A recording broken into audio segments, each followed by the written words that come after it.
Hello and welcome everyone to App Academy's Winter Hackathon 2024.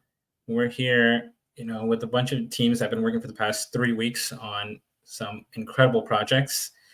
Starting up, we're going to have Team 7 go ahead and present their project. Let me pull these guys in.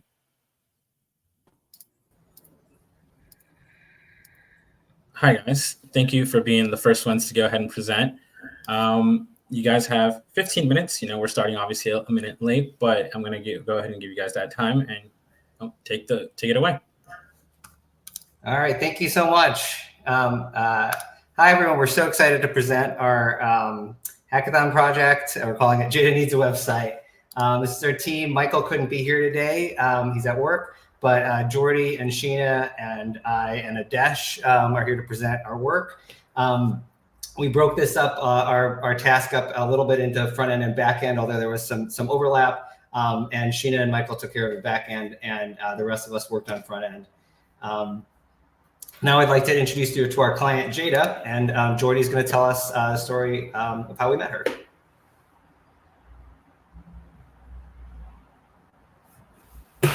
Jordy, you're muted. Jordy, I think you're muted.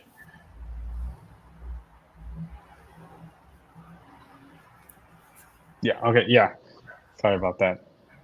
Yeah. One of the things about Jada is I met her in a Facebook group, in a small business Facebook group, and she was just talking about, she needed a website to target clients better. I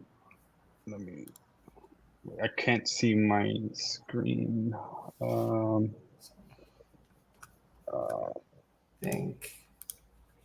We have your presentation pulled up if that's what you want to work on. For sure. Yeah. It's just my Zoom kind of closed out. Awesome. Thank you so much. Sorry. Okay. Yeah. So yeah, Jade is a young business entrepreneur. I love her energy. We met her. I met her through Facebook groups.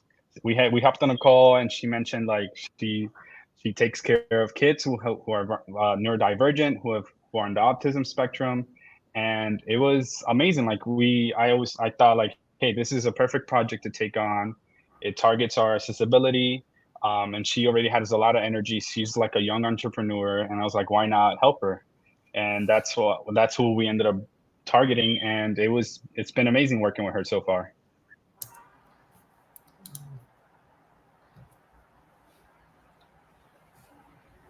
Yeah, one of the main points that she had was she mentioned she doesn't use Facebook a lot, but that was the only way to reach clients and you just get some kind of presence. And we decided to just, maybe we could fix that, integrate some kind of calendar on her website. So her, people could just go in, book a time slot to talk to her, or if they want her to take care of their child for a certain amount of time, she will have that visibility and not have to go through all the Facebook messages and interact and have to keep there's two separate links. Is there for the green room and the CMart in the channel? Because I think it's a little, especially with the changing of the. I think we can hear one of you guys in the Zoom. If you guys don't mind muting. I'm just going to close the Zoom. Does that work better? Great. Awesome. Oh, am I echoing? No, I think you're okay. Okay. No, you're fine. You're fine. Awesome. Cool. So we went ahead and picked a tech stack that would be challenging for us. Some of these things were familiar to us, but Next, Tailwind, TypeScript, those were all things that were brand new to all 5 of us, and we really wanted to learn them. We'd heard about them, and so we took the opportunity to master it. It did present a few challenges that we're going to tell you about later.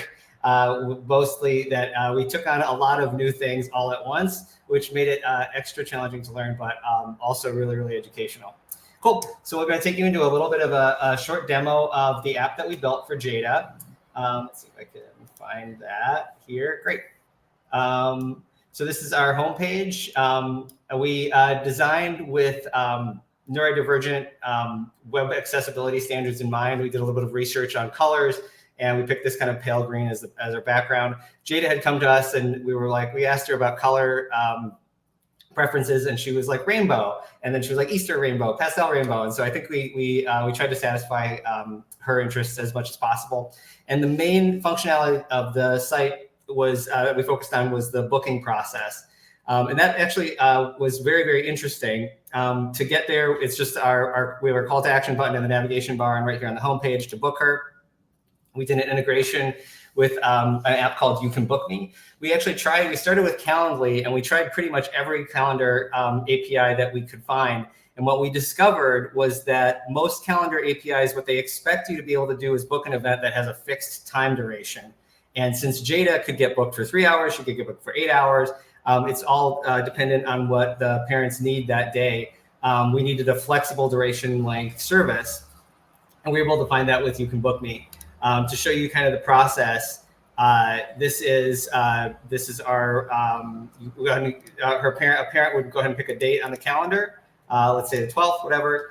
Pick a start time, let's say 10 a.m. And then at that point, they can decide how many hours they wanted to book. This does have payment integration, but Jada charges different rates depending on different factors. So we didn't want to integrate payment into the website first. But you can go ahead and fill this out. This is all working. So I'll go ahead and fill this out for me. Required phone number. And also we're collecting information about the child's name, and any notes the parents would like to share with her at this time. Go ahead and confirm booking. And the time isn't available. That's never happened to me before. So let's find out. Maybe I was booking for too long. Let's book for 2 hours. Let's see if that works.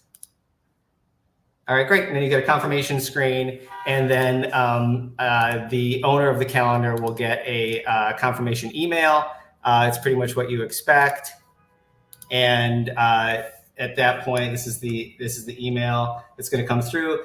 Jada can reschedule the booking, cancel it, and then the actual booker will also get a confirmation email that looks very similar, confirming all the information they put in, all the details, and at that point they can also reschedule, cancel, or manage right from the email. So we're really happy with that integration. And I'll go ahead and turn it over to Adesh now to talk about the other pages on the site. Hey, how's it going? Thanks, Tom.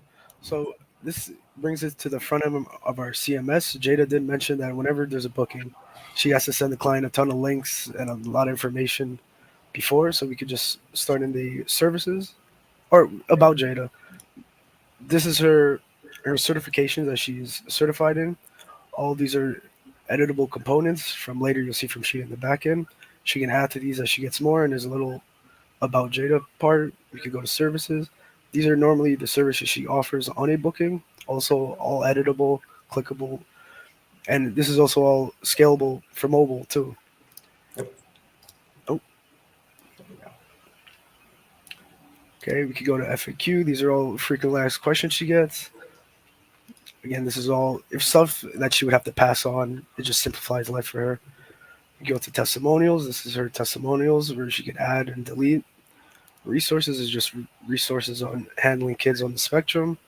This is useful for the parents, and it's pretty much for the front end of this project. And I'm going to pass it on to Jordy for the contact. Yeah, so thank you, Dash. So this is one of the components I took in charge of.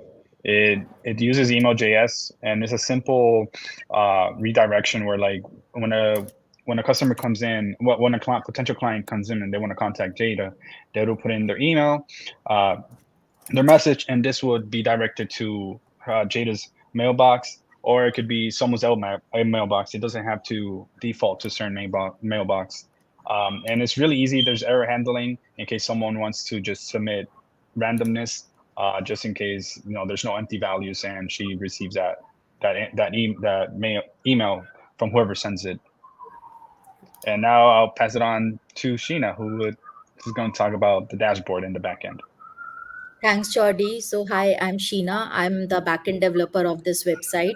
So, the main purpose of our dashboard is to give our client full flexibility of the state management system. So, it is pretty flexible. She can customize the website according to her needs. So, like we have all the pages, home page, about page, and I implemented the full CRUD functionality. And you can see, like, if we do any edit in the home page, it is reflected to the hero board page, and we have edit, delete, and post CRUD functionality.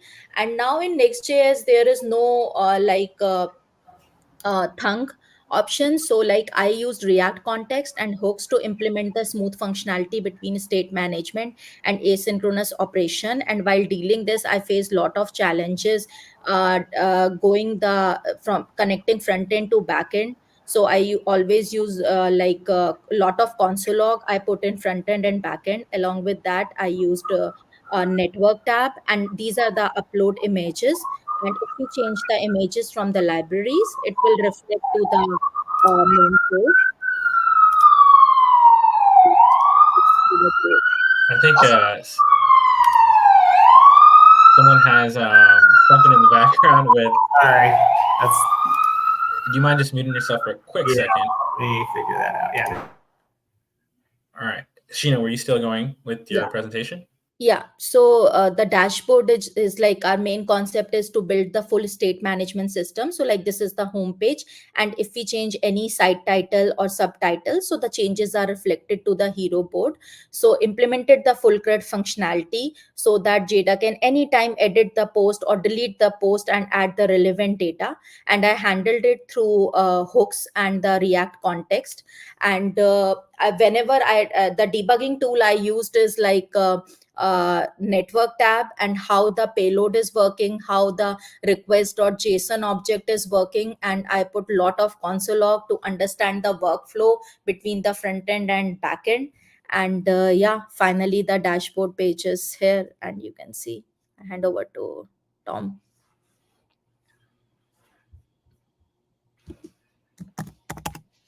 Tom, I think you're muted. Sorry. I had you mute earlier for the sounds in the background. Unmuted. Hopefully the ambulance will finish up in my neighborhood. All right, cool. So now we're just gonna just share a few of our challenges and successes. We learned a lot during this process.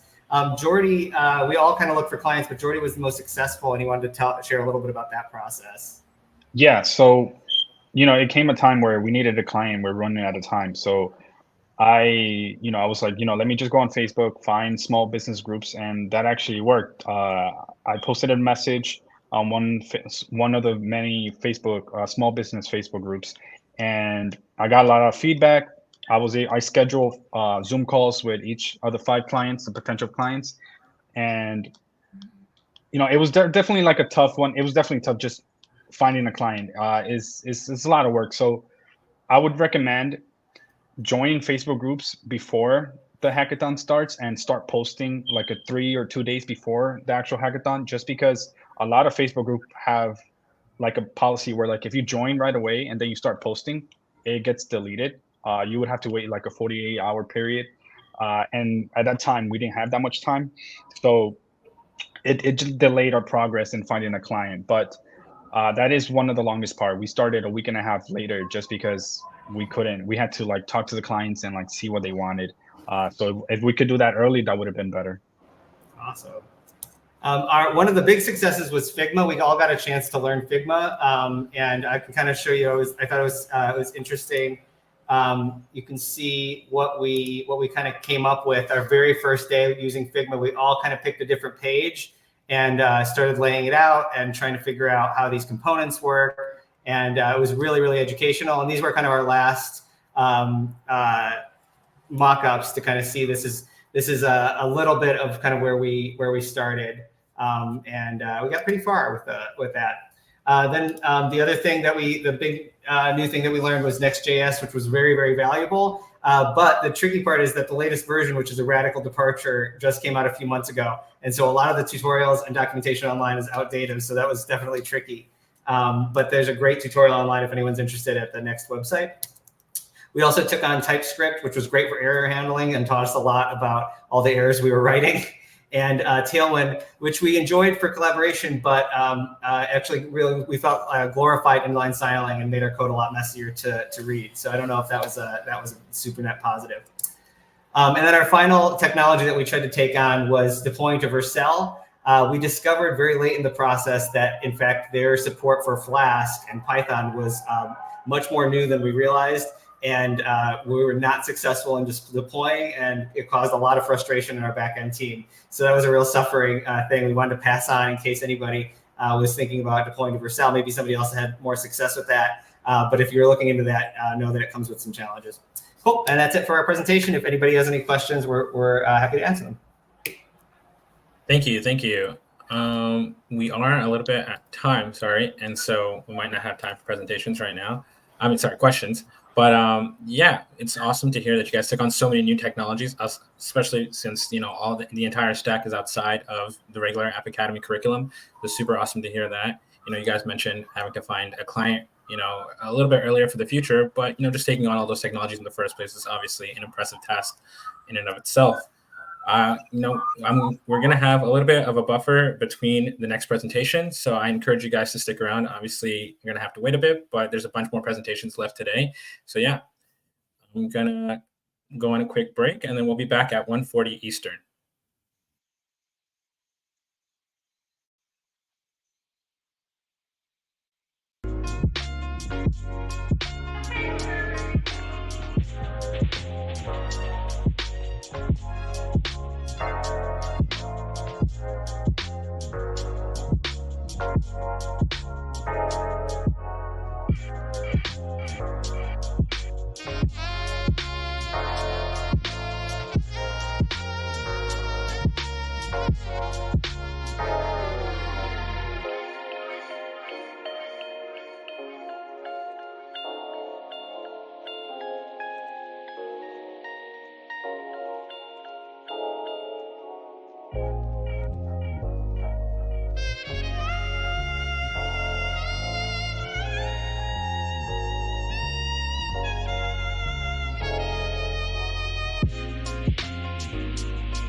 And we're back. Thank you, all of the viewers, for waiting.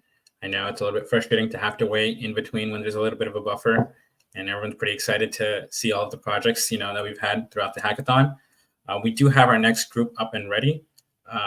It's going to be Team 4. I'm going to go ahead and bring them up.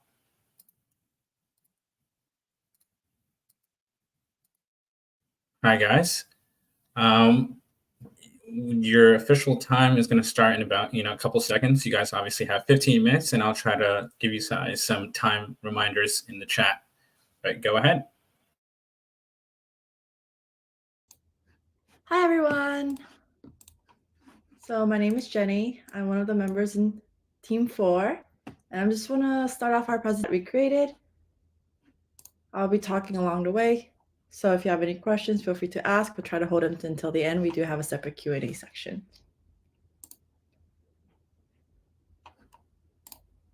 Okay, so this is for our hackathon, the Winter 2024 accessibility theme. And we took on a park called Columbus Square Park. Before we begin, I just want to introduce our team. We have Josh, another Josh, Joseph, and I. We separated of what we did for this project. So if you're interested or wondering who did what, this will start you off on that path. So our client was Columbus Square Park. We actually ran into, or Josh, actually in our group, ran into the program director named Shara. She works for the city, for the Philadelphia Parks and Recreation. And thankfully, we were able to at least point to her that the website was pretty old, as you can see, very outdated, very not up to date, lots of broken links. And we pitched it to her. She loved the idea, but unfortunately, we had to wait until the group meeting that happens once a month. So we went ahead and decided to go ahead with the project, at least build it so we could pitch it to whoever we need to pitch it when the time came. So as you saw from the website, those were actually some snippets from the original web. There were some problems, extremely outdated information, broken links, a lot of lack of accessibility features. I threw in some examples. One of the most recent park event that they had was posted in October 2016. The most recent minutes and bylaw documents were from 2013. And about 80% of the links we would assume were resulting in 404 errors. So this website didn't really provide any information for us in 2024. And we ran the website through an accessibility checker and they got a 43. So as we were moving forward, we were considering who would be our target audience, and it is a public park. So anywhere from like pets to young adults to families to adults, it covers such a wide range. And as we went on to plan, we decided these are some of our goals. We're definitely going to update the outdated information. We're going to develop and implement advanced admin features so that they can upkeep and create delete events that are going to be held at the park. Cross integration of different social media platforms. So they do have Facebook. We want to bring Facebook into it along with Instagram. And our theme for this hackathon is accessibility. So as you can see from the very big exclamation part, we were very interested in incorporating a variety of features to increase accessibility. And this included a light dark mode, text size and spacing adjustment, just making sure the website is more user-friendly and intuitive to use because we're encompassing such a wide age group, and park maps featuring locations and pathway guides. Oh, sorry. And this is our wireframe, our rough draft lo-fi wireframe, just to start getting into how we want to plan the website, how we want it to look. We did pull some original things or layouts from the original website, but we also try to change it up to make it more user-friendly. The next slide will be some previews, and this is what we've created so far. Once the PowerPoint is done, one of our member, Josh, is going to walk through us through the website that we've created. So this is just a little sneak peek to show. And I do want to highlight the accessibility section. We have some notification, this changes from light mode to dark mode, the changing of the text sizes, text spacing. And to just draw it back in, remember in the beginning, we're talking about outdated information, broken links, the lack of accessibility features, which we've touched upon and we fixed. And then we also have a couple things that we want to add on to it after our hackathon is over as well. Instagram, API gallery, interactive events calendar, adding wheelchair entrance like guides on the map. And yeah, some acknowledgements. Shara, of course, she definitely helped us with this to get our ball rolling. Columbus Square Park, App Academy for hosting the hackathon. And on the right side is just the names of the team member of Group 4. So, if you know anyone who needs anyone, just feel free to send the information out. And yeah, I'm going to be not questions quite yet, but I'm going to change the screen over to Josh P., who will actually be walking through the website and talking more about our tech stack. Great. Thanks, Jenny. And thank you to everyone that's watching. So I wanted to first start off by kind of doing a deeper dive into the pre-existing website for Columbus Square Park. As you can see, if I try to hover, just try to navigate through any of the links, the user interface is slightly outdated for one. Whenever I try to click on any of these links, the functionality of it doesn't quite work as pleasingly as it should. If I wanted to navigate to, say, the About page, takes me to a page that is obviously has yet to be or hasn't been upkept as well. And yeah, just a few of these links are quite outdated. So coming over to the website, our project that we will be presenting to our client, we wanted to make a website that was obviously very easy to use and didn't have as much issues. To preface this, our full stack includes on the front end React, a combination of React and Tailwind for styling. And then on the back end, we are utilizing Ruby on Rails. Just to walk you through a few of our components, this is our About page in comparison to the current About page. We wanted to incorporate a lot of the same elements, but just styled a little bit cleaner. If I wanted to learn about the park, that will take me to the About page, which incorporates a map that wasn't included on the previous website, as well as the dog park rules and the garden policy.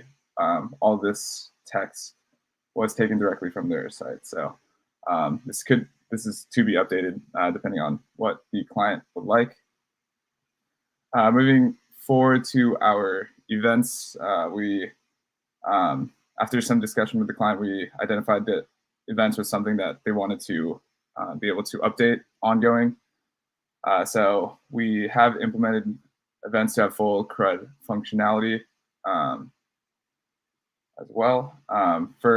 Since we have yet to discuss any further like ongoing events that are actually going on with the park, we decided to use pseudo data, which is what you are seeing here, as well as in our gallery page. Great. So that's pretty much the gist of the component-wise. When thinking about accessibility, I know Jenny, you mentioned that there's a toolbar. So upon refreshing the page, the user should see a toolbar, which may, yep. So that is one of the tooltips. So say user is maybe not, or they're reading this website page isn't as clean, or maybe they would prefer to see in a dark mode. They can easily switch over to dark mode, and if they would like to read with a bigger text size, they totally can, as well as increase the text spacing to make it even easier to read. And just navigating through the pages, you can see that these changes happen across all of the components as well. And yeah, that will conclude our project walkthrough. With that, I would like to hand over the presentation to Josh G., who will be leading our Q&A session.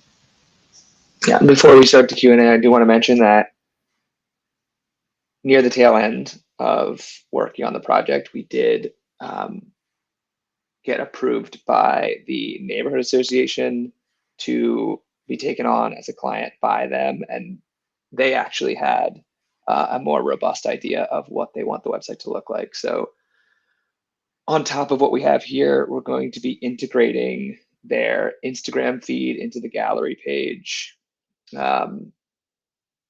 as well as changing to their color scheme and updating the contact information to make it the neighborhood association's website, in addition to the general park website. You guys do have a few minutes left. I'm kind of curious, along with obviously light and dark mode, what other kind of accessibility features do you guys have planned for the future? Just curious. We are going to implement, in terms of, there's obviously accessibility as a bunch of meetings, but actually in terms of physical accessibility, we've been asked when we were discussing it with the client, we obviously mentioned the point of the hackathon, and they were saying that they would really love to see a interactive map where you can, where people with physical accessibilities can see where there is accessibility to the park entrances and not. We are going to also include modals that enlarge all of the maps on the site, so that you can, if you click on the maps, it brings up a much larger image to allow people with visual impairment to see more effectively. I feel like that's probably the run of it at this point in terms of accessibility. Awesome. Like I said, you guys do have a few minutes left. Do you guys, is there anything else about the process that, you guys took away from it, you guys learned about, that you guys want to share? And we definitely, throughout the process, took on the learning of a few new tools, which was fun and also made it really interesting and exciting and challenging. None of us knew Tailwind at the beginning of this project, and me and Josh both learned Tailwind, and Josh P specifically became quite adept at spinning up styling with Tailwind very fast and efficiently, and it looks, from my opinion, looks very nice. Also implementing Redux Toolkit, which we hadn't learned up to this point. Again, that's the whole intention of the hackathon. You kind of take what you've learned from your time here at App Academy, and you kind of just build on it, potentially show employers that you are still obviously growing as developers. But, unless there's any last minute things that you guys want to share, we will be moving to the next group. It's going to be a couple minutes of a break, but thank you guys for sharing. Results will be coming out next Monday, so keep your eyes peeled for that. And obviously we do have a couple more groups going for the rest of the day. So I encourage you guys to stay and check out what your fellow colleagues have done. And so, sounds great. Thanks, Emmay. Yeah, for sure. And so we'll be going over to a quick little pause. Next group will be presenting in about a few minutes. So appreciate your guys' patience.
And we're back. Thank you again, everyone, for waiting. You know, again, I know it's not very fun. I've seen a couple of people in the comments showing off their enthusiasm.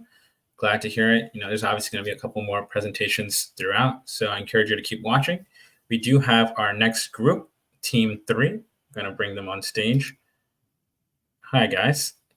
You guys have, you know, everyone's undivided attention. I'm going to go ahead and mute myself and have 15 minutes. Go for it. All right, hey there. Yeah, so we are Team 3, and so our group, the site we worked on is called Protect Oregon Watersheds. Otherwise, well, it was called Stop the Spray previously, but now it's called Protect Oregon Watershed, and I'll explain what I mean by that. So, as far as how we got involved with this project, we got involved actually just through a connection that I have, which is through my mom. About a month ago, my mom, she'd seen some of the work I'd done on some other projects, and she let me know there's this group that she's involved in right now. It's called Stop the Spray. It's in Oregon. And basically what it is in that area in Oregon, the local community has been rallying together. Back in August, they started rallying together because there was a spray that was going to happen. And what this spray is it's something that happens after clear cuts happen in the area. And so after they do a clear cut, then they spray the whole area with this really toxic chemical to basically prevent anything from growing except the new trees that they plant, which are like genetically altered to be resistant to the spray. And so when they do that, it's like the super toxic chemical that gets in the water, in the groundwater. And so this group, I'm just going to this webpage because this is like the actual current webpage of the group that's been organizing to stop this. And so again, my mom was reaching out to me because she'd seen the work I'd been doing, and this website was something that they had to hastily put together within like 10 days or so. And the person who did this had never done anything website related before. So they were able to put up this WordPress site, and looking at it, there's kind of a lot going on. It's kind of scattered all over the place. There's a whole lot of resources on here. And these resources were just basically thrown together over time as people would come up to the webmaster and say, hey, we want more and more stuff added. Can you just throw it on there? And so, but it wasn't really organized. You know, there's a lot of room for improvement here. So that's where we kind of stepped in, and I remember that this was something that was mentioned to me, and so we reached out and we were like, we can try and make this better. So yeah, here is our current webpage. And so another thing too, again, the name was rebranded from Stop the Spray to Protect Oregon Watershed. I can just share as far as what I specifically worked on with this. So I was definitely more focused on the back end and just getting all the resources accessible from the front end. And this site too, I'll also mention the stack. So we're using next.js and Flask. And so as for the main parts I worked on, again, the back end, and also for the front end, like the sign in, being able to actually get in here. So just log in really quick. And then it goes into a back end that has admin features for posting more resources. But yeah, this is kind of where I left off. And let's see, I'm going to hand it to Chris to explain more about the front end. So I worked on a few different components for this, main one being the main page and the components that it draws on for its content. And right off the bat, one of the things they wanted was a new color palette, something very aquatic, something very natural feeling was in her kind of desire, and she picked out a palette for us to kind of utilize And off the bat, we knew where there were some solid changes we can make. We don't have any colored text on colored backgrounds. We've ordered it into a little layout to kind of put news and upcoming events in logical spots and have everything nice and ordered down the page, and then adjusted for screen width based on the viewing of the client. And there are a number of things that we want to get to in the future. Accessibility wise, definitely we start a lot moving into Tailwind for the project.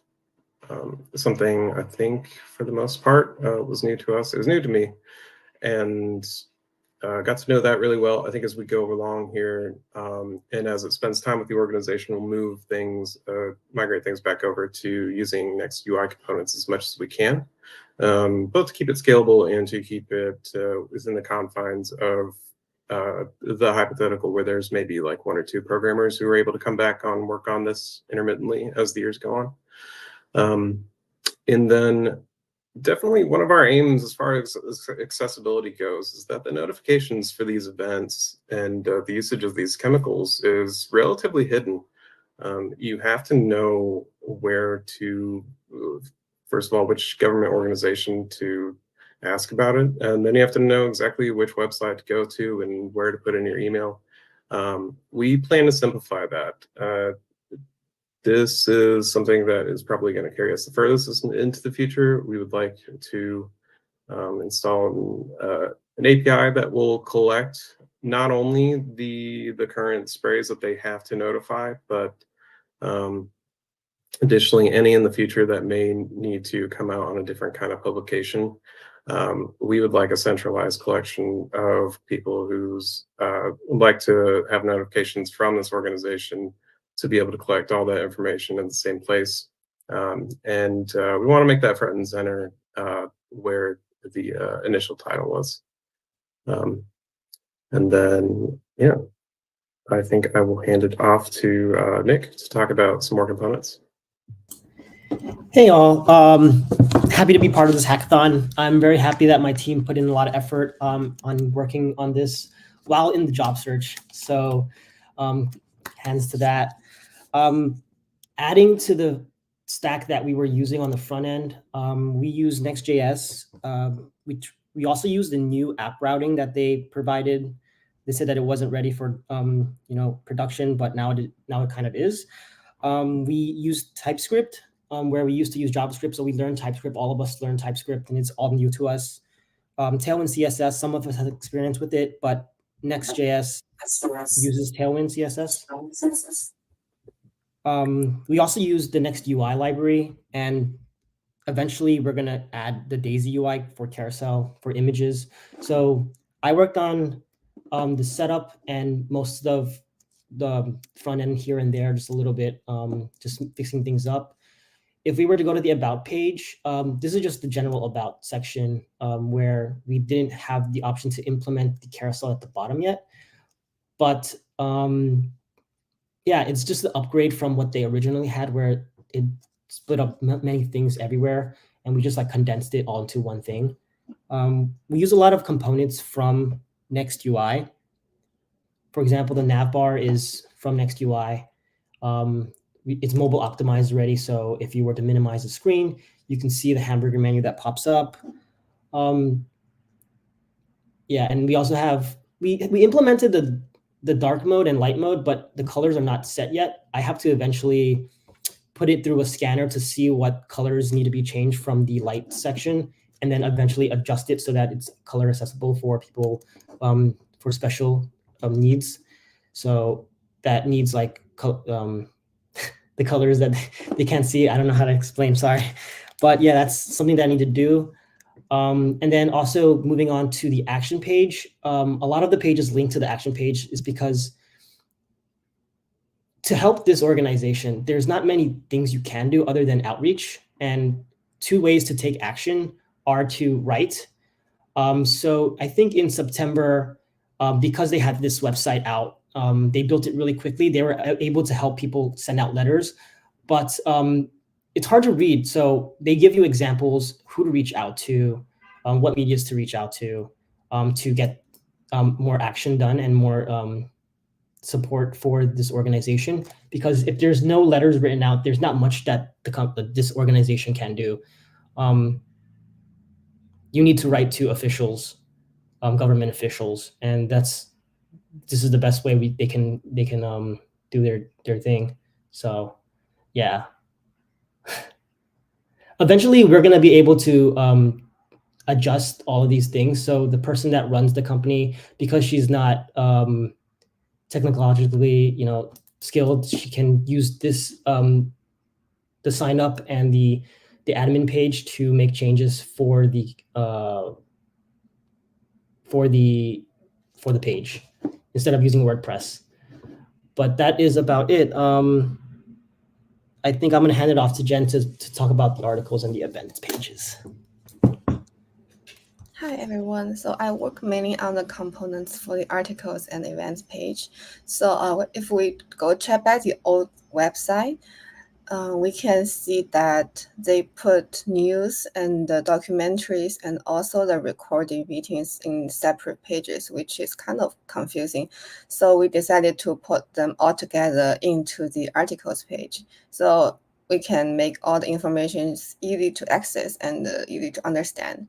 So I used Next UI. Almost all the components are made of Next UI, and so each tab has like a link which you can click to see the website of the news or the videos. Yeah, it will open when you click it. And also we use a card component to create each section, which is pretty easy to use and can create decent component. So for the recorded meetings, right now we have 1 meetings, but in the future I will add more pictures and also more information on it. So my group members help to do the media queries. So if we change the size of the screen, the layout will change accordingly based on the size of the screen. Yeah. So the news and the documentaries will change the layout if we change the size of the screen. And if we go back to the events, we have 3 cards for the events presented. And these are the basic events we have right now. So we plan to add more features to those 2 pages. So the admin can add own information to it. Like if they have new events and also new news, they can just post to these easily. And yeah, and that's it. And let's hand it back to Nick. Yeah, so yeah, I think we kind of covered some of the things that we definitely want to add in the future. Again, like the notifications, these no-up notifications. Oops, I need to go back to the homepage. So many things to click on this website.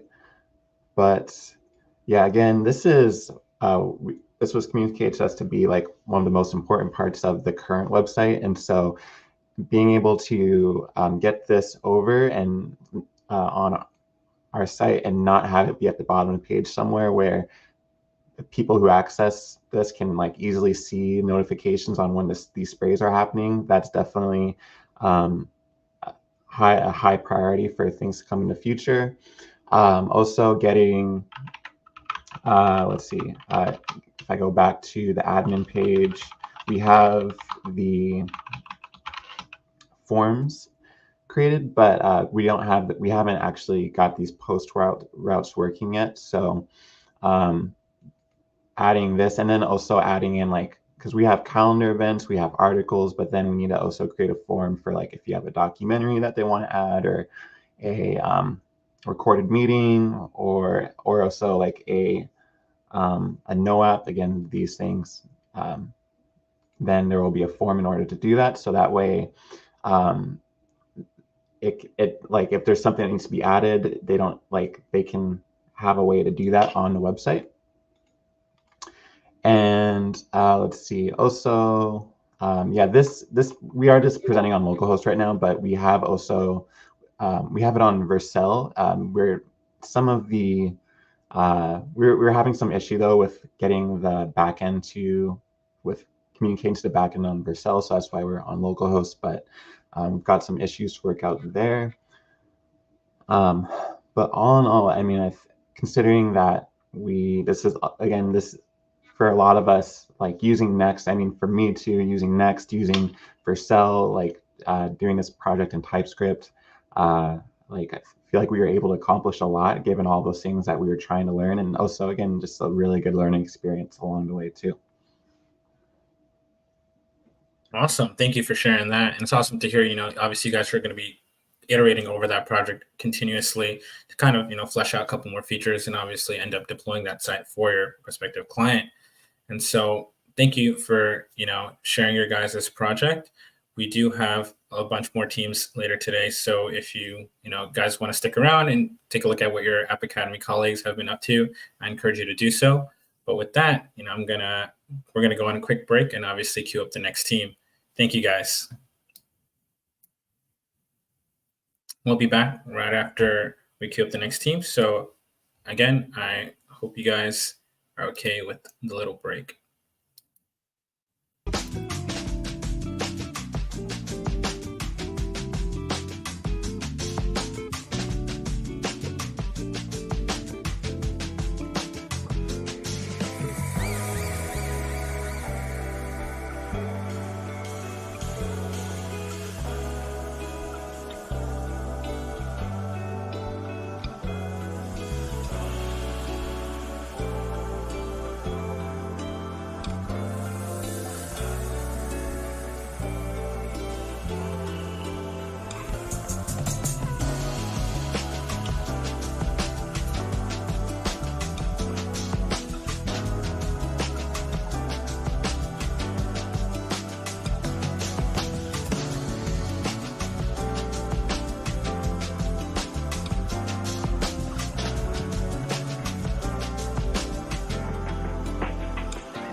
Oh, sorry, my mic was muted. Technical difficulties right there. But yeah, this is Team 1, guys. They're going to go ahead and present their project. Again, you guys have 15 minutes. I'm going to go ahead and mute myself and probably keep track of time in the chat.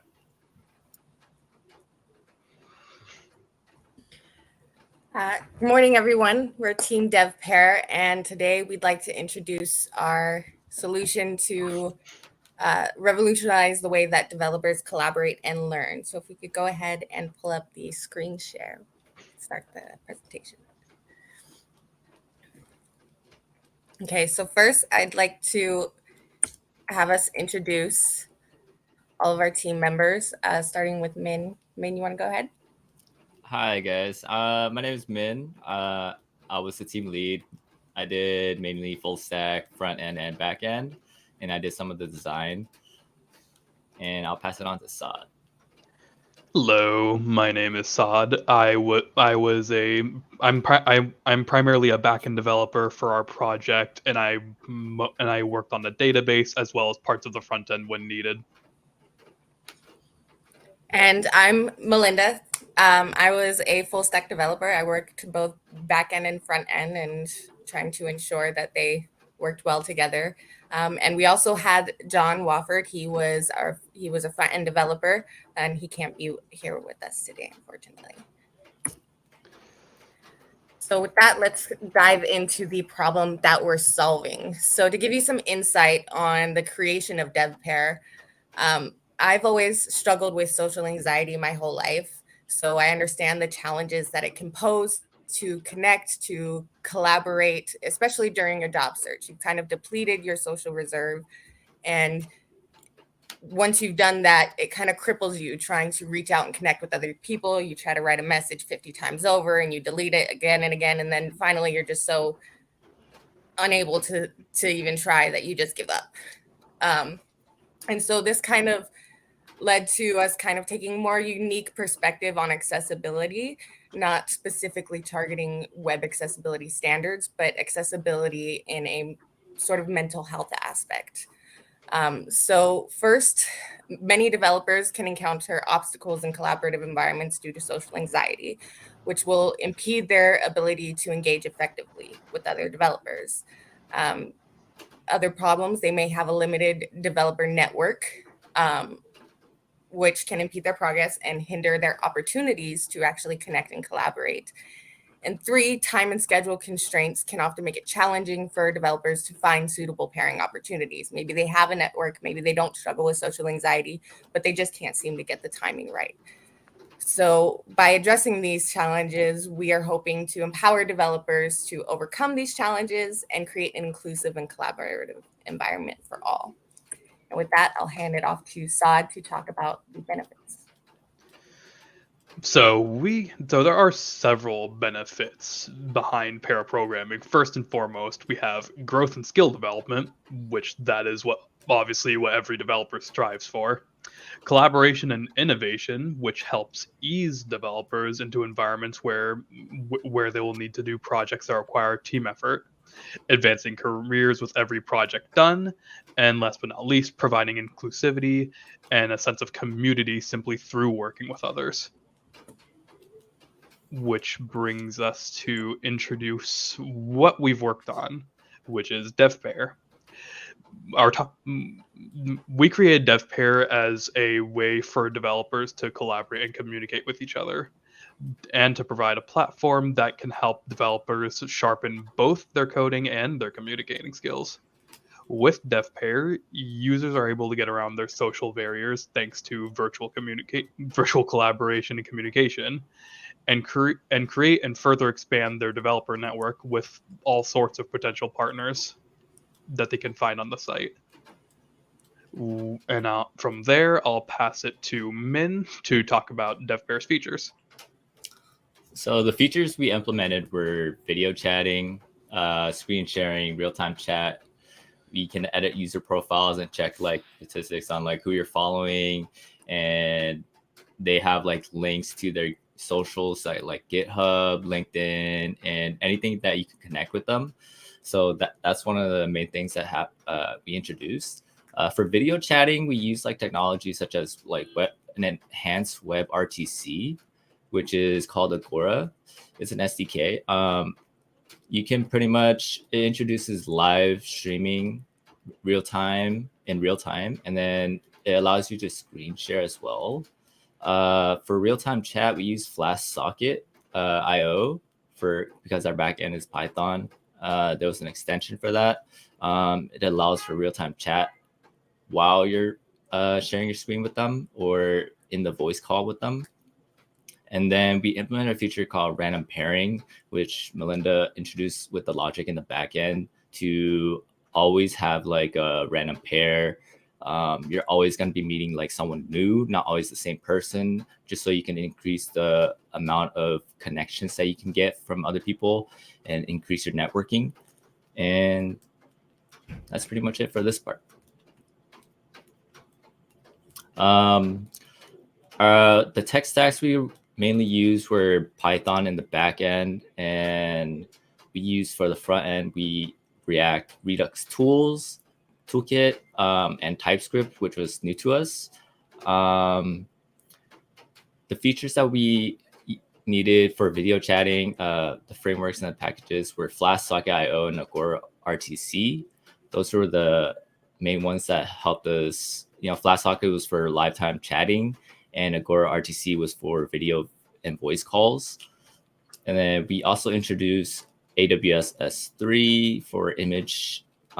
Users can upload their own image of any type. And then that's pretty much it for this.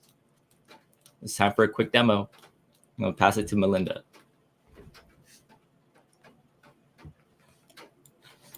So as we were building this website, we also wanted to take into accountability accessibility as well. We can't make collaboration accessible to all if we don't also take into account accessibility standards.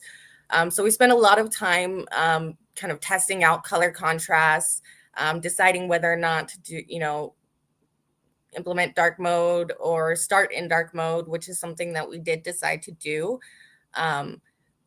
Being that some people, especially if you have low vision, it can be really stressful on the eyes to initially start with a white screen. So we thought it would be better to start with a dark mode and possibly later implement a light mode version of our website as well for people who do like light mode. So to get started, you can make an account. So I'll go ahead and make an account right now.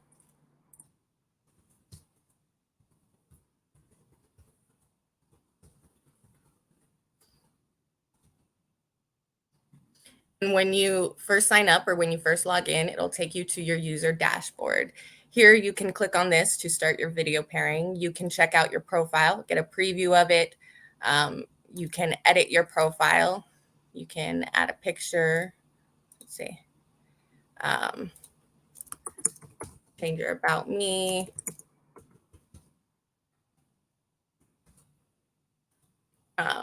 Oops.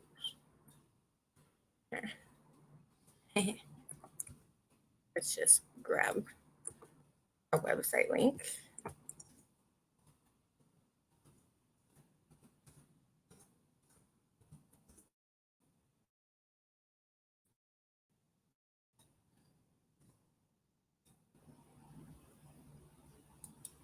There it goes.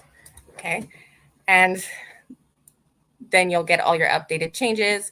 You can look at your following and followers. Since I'm a brand new user, I don't have any network right now. So let's go ahead and start video pairing. So I'm going to click the button to pair up.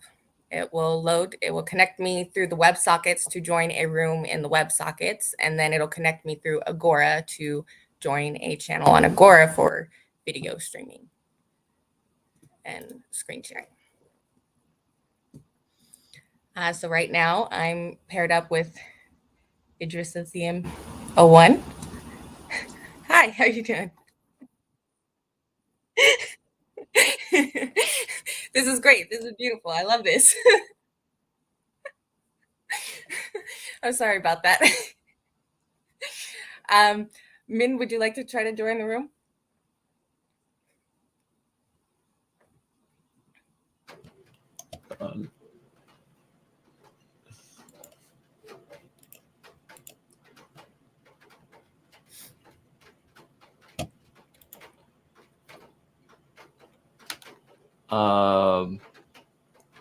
I think we have to make a new roof.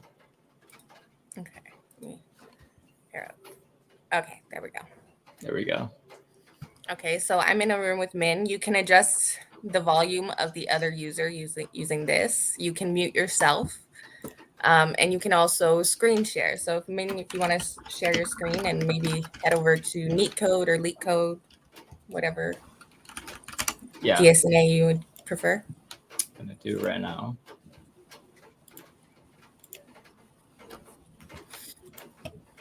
Okay, so here Min can share a screen and we can go ahead and click on a problem and we can start pairing together. Something we would want to implement in the future is being able to go full screen so you could get a better view of the actual screen.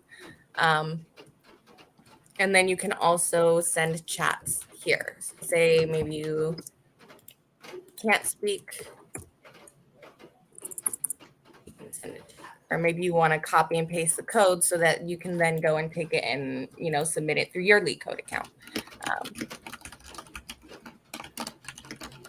And then I can go ahead and click to follow demo.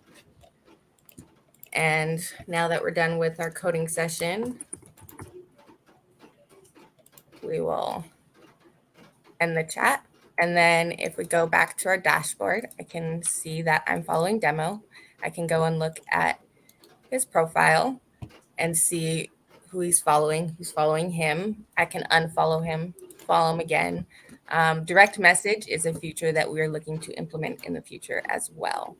And then it'll have all of his links to his GitHub, his LeetCode, his portfolio, his LinkedIn. Right now, the demo just takes you to a picture and his About Me.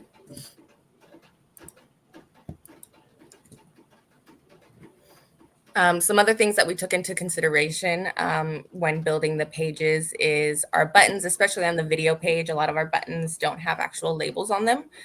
So we make sure to make use of ARIA labels to ensure that screen readers know what the buttons are for, kind of testing out tabbing through the page to make sure that you can access it through your keyboard, as well as I use an extension called Accessible Web Helper, which will allow you to scan the page and it'll tell you if you have any issues. And if you don't, then you'll get a congratulations. So that was our demo. So looking forward to the future for DevPair. There are some possible future goals that we would like to implement. Right now, what we've built is a prototype that we've deployed on Render to kind of validate the idea. And as we go forward, we would like to implement direct messaging between users so that once you follow someone, you can actually reach out to them personally, private video calls so that you can choose who you want to pair with once you've built that network. Possibly in the future, a live share IDE. So where you would have the screen share, you would also have the option to utilize our data structure and algorithm database and code together in an IDE that will update as you add to the code, as well as to the profiles, developer stats. It could be LeetCode stats. It could be the stats for the websites. Maybe add some gamification to the site, challenges and badges, stuff like that. And then we also, once we hit the point of building a full MVP, we would like to make DevPair open source on GitHub to foster community collaboration and innovation through transparent development. We want to make sure that we also add some accessibility to open source. We really want to target this project as something that people who are just kind of getting in the field, looking for a job, maybe they are trying to dip their toe into open source. We want to take extra care to ensure that the issues are easy for them to kind of reach and start contributing to open source and hopefully to a project that they love and use themselves. So let's shape the future of DevPair together, enhancing collaboration and empowering developers worldwide. Thank you. Thank you. Very cool idea. Very cool idea. I, love the idea of this. It kind of reminds me of like Omegle, right? But it's very targeted to developers, right? I kind of wish I had this, going through App Academy to be able to obviously get in the extra practice. Very cool idea. thank you guys for obviously sharing your project. You guys are pretty much the halfway mark when it comes to the groups that are presenting today. So I do encourage you guys to stick around and, just check out a little bit of the other teams in case you obviously checked out the ones before you. But again, thank you for your project. We're gonna go ahead and again take a brief little pause just to queue up the next team, and then we'll be back.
And we're back.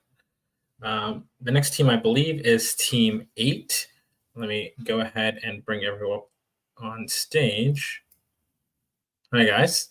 Why don't you go ahead and introduce yourselves? As you know, 15 minutes for your presentation. I'll go ahead and give you guys time reminders as you need them. But yeah, go for it. Hi, we're Team 8. I'm Dan Holodak. Does everybody just want to say their own name? Yeah, I'm Keon. I'm Hong. I'm Randy. Sorry, I'm just. Cool. Can we see my slide as well? There we go. Team 8, that's us. And then it should go, there we go. So Joyce worked on the back end. She was in charge of building the entire back end. Kian worked on both back end and front end code and worked on our Jira board to keep everything organized. Randy also worked on both back end and front end and designed the UI of the whole sort of project. And Hong and I were both worked on the front end. And I also worked on communicating with our client, and Hong also worked on making sure our Redux state management was working all well. And so this is our presentation. We'll talk a little bit about our client and the problems they had, and then we'll talk about our solutions, how we built it, the tech stack, and then we'll walk you through the project, and then talk about some things we learned and some things we hope to accomplish in the future. All right, so this is our client. All You Incorporated. They are family-owned, screen printing, embroidery, just sort of apparel decoration in general company in upstate New York. They've been in operation for like almost 40 years, and they serve customers big and small all around the US and sometimes beyond. Here's the problem. This is their old site. It was built in 2012 using Adobe Photoshop. And it is not at all responsive. So if you have a big screen, it'll just be like on the one side of the screen. And if you have a small screen, you just can't see most of the website. And it's pretty cluttered and unapproachable, and definitely scared a lot of people off from ordering in general. They would see this website and just get overwhelmed and decide to not order, or to just call or send an email instead. In addition, when we talked to the client, they were looking for specifically a way for this one specific type of customer to order stuff, which is like a name drop, which is where they have a pre-made design where you just change the text based on what the customer wants. And so that is sort of what we focused on building for the time being. And then I will pass it off to who's talking about this slide. Or is that still me? Or I guess I'll go a little bit. Yeah, so the problem, as you were saying, was just to make a more accessible site, because if users don't feel comfortable shopping on it, they're not going to buy things and their company will fail. So we just wanted to create an easier to use site. And in the theme of accessibility, we tried to incorporate things like alt text, keyboard nav, using ARIA tags, all of that. Oh, and even just making sure the site is secure, like their current Photoshop site is HTTP, which also scares people away. But basically, we wanted to include all these in our site to just solve their problem and have more people buy things from them. You can go to the next slide. All right, so for the tech stack, in the database, we are using SQLite. And for the backend, we are using the Express.js and Node.js. The front end will be React and Redux state management. So both Express, Node, and React are JavaScript. So it makes things easier for us. So everyone in the group knows JavaScript. And then beside that, we are using AWS S3 to store the images, and the user can also upload the images. We are also using some external API like email.js to handle when the user submit a request or any contact informations. We also use the wave evaluation tools to check the accessibility. And I think that's it for this slide. And next, Kin will walk you through the whole project, including making accounts, choose a design, place the order, review your account information, and delete, edit the batches. Yep. All right, I'm going to stop sharing, and then I think Joyce is going to share. Yeah.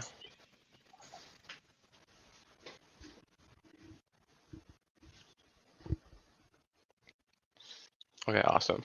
So this is our home page right now. And if we scroll down, I think we have some more little things. Yeah, we have a carousel filled with some of the clothing brand stores that they partner with. And then I think it should loop back around right now. But yeah, there it goes. Okay, awesome. So let's go look at our designs. So you can click that button there or use the navigation on the top. And then here are the custom designs that we have right now. You can scroll through there and choose, and there will be a lot more, but for the sake of development, we just left it at these. So if you click one of those, you can go start shopping for a product next. That's usually the route we're going to go. And then you can pick, right now, because of the type of client they're looking for the site to do, they want them to just choose from 3 simple product designs. In the future, we would add more, but these are the main ones that they utilize. And so then we could pick a color, and then you can go through any of those. And then let's add some sizes next. So maybe add 50 or so extra smalls, 50 or so mediums. Did you want to log in? Yeah, I was gonna get to that, but yeah, okay, we'll log in. Just checking. Okay. Yeah, so if you scroll down, you're not gonna actually be able to check anything out yet, and then you'll come to that. So if you're not signed in, we'll have to do that. So you can click that button there, or you can sign in using the top.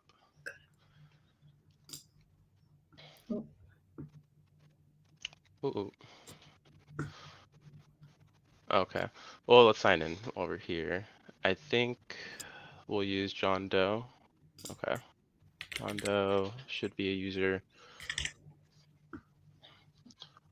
Sign in, and then typically that'll just restart your experience with the site. So let's go back and order something again.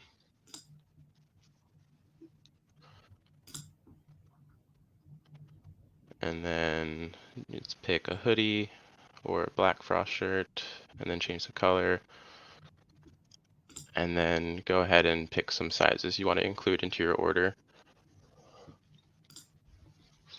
And then let's have the text say green boys. And so this will be the text associated to the custom design. So they all have text layers. And so if you want them to say something else, that's something you'll add here into the text box. And then add that to cart. And then let's go ahead and check that out. So that shows up in your order. You can see the estimated price. Some of the prices will vary, but we did want to include some sort of estimate that they'll see. They won't actually be paying anything until the order is completely finalized. But then even here, you can edit the order. So maybe we'll change some of the sizes, maybe add 10 more to some of these.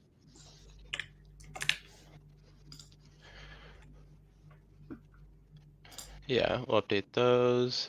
And so that looks like that updates and it changes the subtotal properly, which is still just an estimate. It could change depending on how customized the order is in the future. Let's go ahead and check that out. Finalize that order. This will send you to the shipping information page. You can either choose to have it delivered, or you can have it be picked up at their place of business.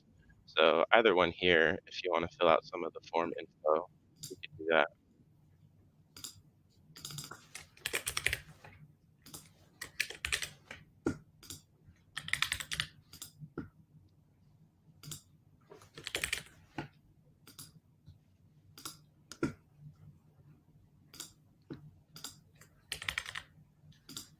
Two, three, 4, 5, lovely. A phone number and your email.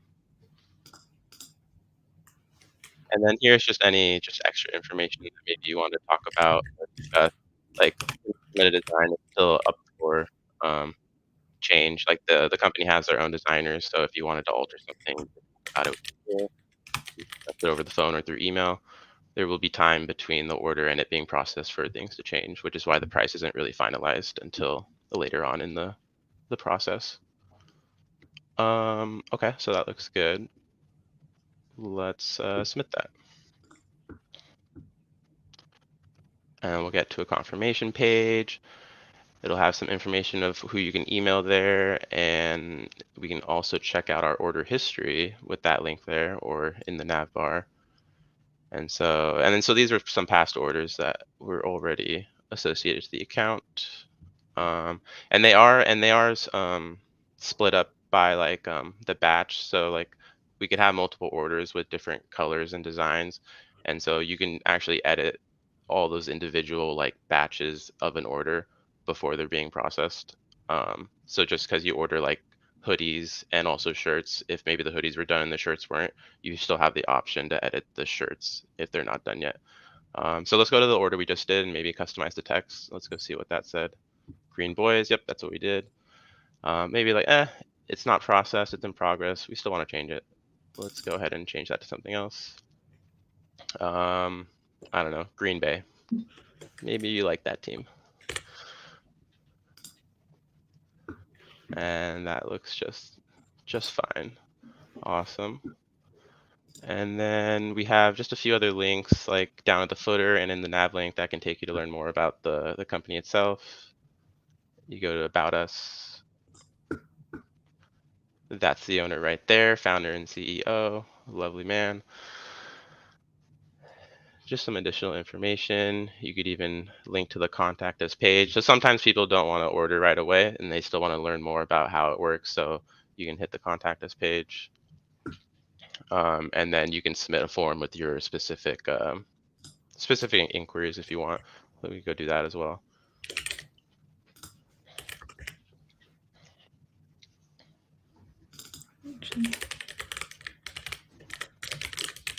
I'll input a real one for the for the email. Okay, sounds good. Feature, yeah. I don't know. Hello, I want to buy shirts. Can you help me with that?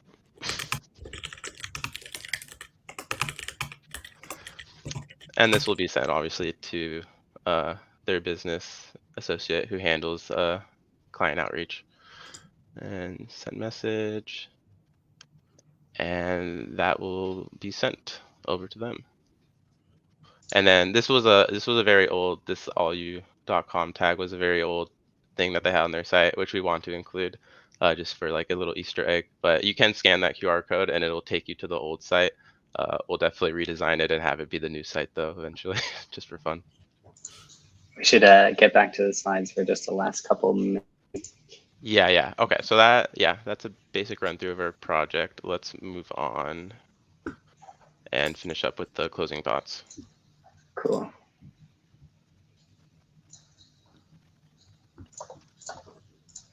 Alrighty. Oh, or you can do it. There you go. Yours is. Oh, is mine? Okay, great. I can talk about this one too. Our specific challenges, it was pretty challenging to find a client that was specifically looking for accessibility features. But when we talked to this client, we were sort of able to convince them that it was like in their best interest to sort of have a little bit of a focus on accessibility in that way. So we sort of made that work. And in scoping our project, we had to have it big enough to sort of fill our time but small enough that we could get it working in its entirety. So we sort of decided to just focus on that one type of customer and like a limited options in products so that we could scale it down and then have it be ready to scale up later. Another challenge we had was working on a remote team with all different schedules and time zones. And we were able to sort of work around that with asynchronous communication on Discord and keeping track of all our tasks on the Kanban Jira board. Yeah. And then just to finish off the presentation real quick, these are our future implementations. Definitely mobile optimization. We want the user to be able to access the website wherever they're at, whenever they want. And so if they have their phones, we definitely want that to be accessible. We definitely want to create an admin account for the employees of this company, and it's pretty straightforward.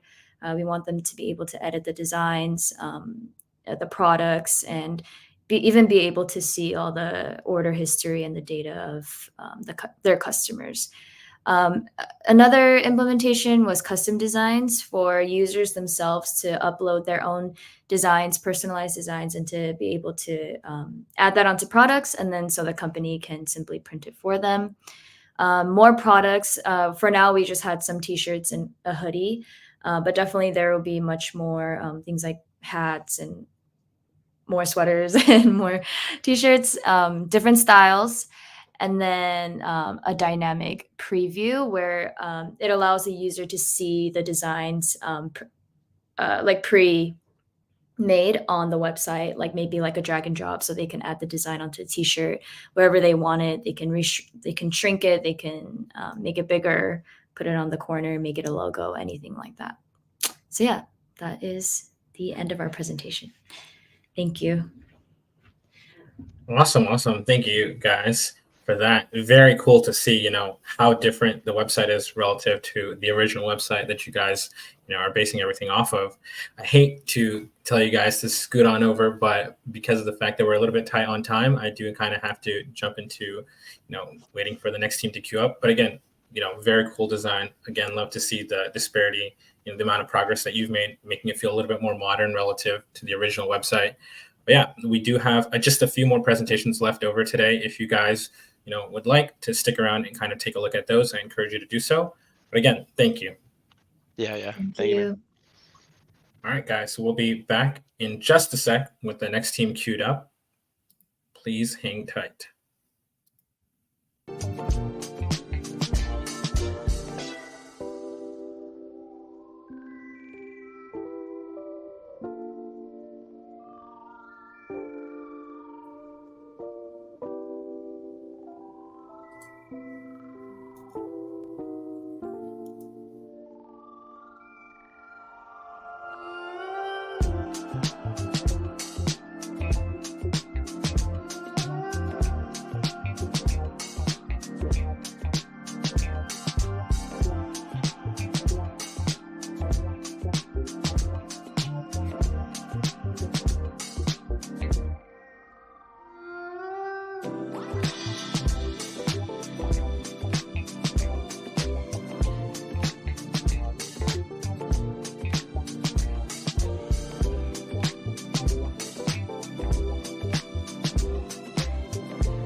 And we're back. The next team we have queued up is team number 6. Let me go ahead and bring them up on stage.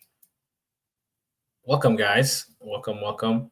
Why don't you guys go ahead and introduce yourselves? Of course, 15 minutes. I'm going to go ahead and mute myself, turn off my cam, and let you guys have the floor.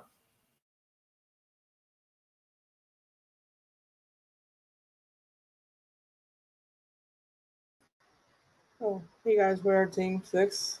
My name is Charlie, and I'm a developer.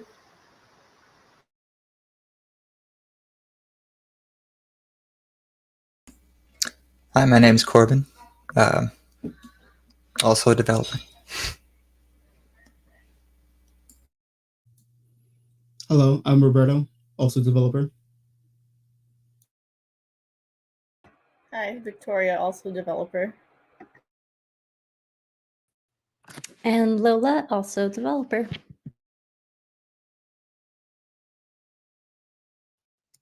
Just a quick question. Did you guys want your presentation up or so you guys can present? Also.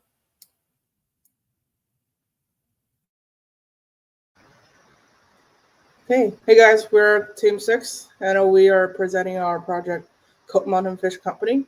Before it started, want to give a quick agenda review of our presentation today. So we were starting with a team introduction, and I will quickly go through our project overview, and then we're going to take a deep dive into our demo of the websites, and then in the end, we're going to do a Q&A in the end. So our team has like 5 people, as you hear in the introduction. We're 5 developers across the coast of the, we're 3 of us in the West Coast, 2 of us on the East Coast. So it's very fun to work with different time zones. So we are responsible for part of the websites, and you can see our name and our the parts we're responsible for. And then we're gonna move over to our projects. So, but our clients, Mountain Fish Company, is a charting business, which is embarking on a journey to transform its website with keen focus on enhancing user experiences and refining its booking management system. So, apart from enhancing the design of the website, we also, by talking to the clients, we want to focus on 3 main features of the website. The first thing is the calendar booking system, and then it's followed by fish reports, and third thing is the accessibilities. Those 3 features will be covered in the presentation later. And then in terms of developments, we use GitHub for most of our collaboration. And for database, we use MongoDB. Backend, we use Python Flask. And for the front end, we use React and Tailwind CSS. So before we dive into the website, I want to show you the previous website looks like. The client website looks like this. As you can see, it has so many pictures and it's really hard to read.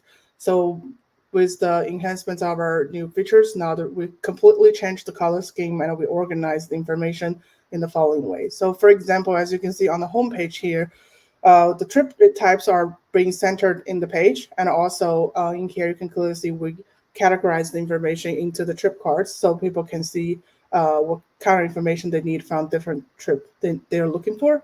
And then here they got a really quick read about the company, about the captain, and also about the boat. And followed in here is a carousel of the good reviews the company has been received in the past. So in here it kind of like gives a really comprehensive view of the company, about the service they're providing, and also providing really clear direction about where they need to go to get information. So if I click the book now, it will bring me to the book information, which now I'm going to pass this page to my client, my colleague Lola, to go over the booking and contacts.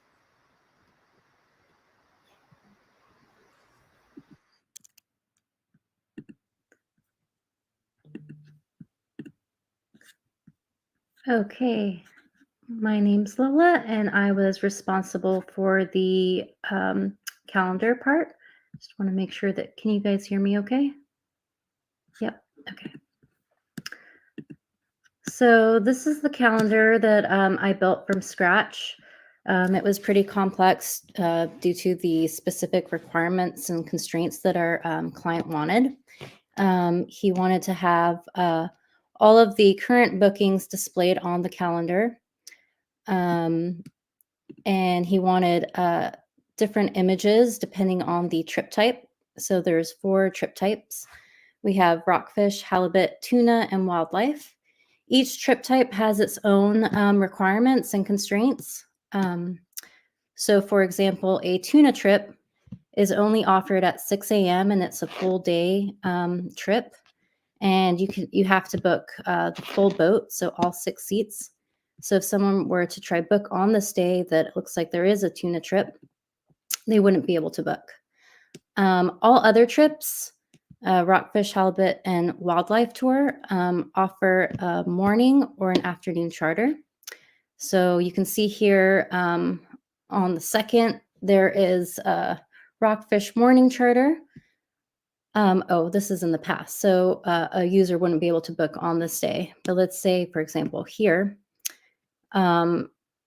you can still, it looks like there's 4 seats left, so you could still book that morning charter, or you have the options to book the other afternoon charters.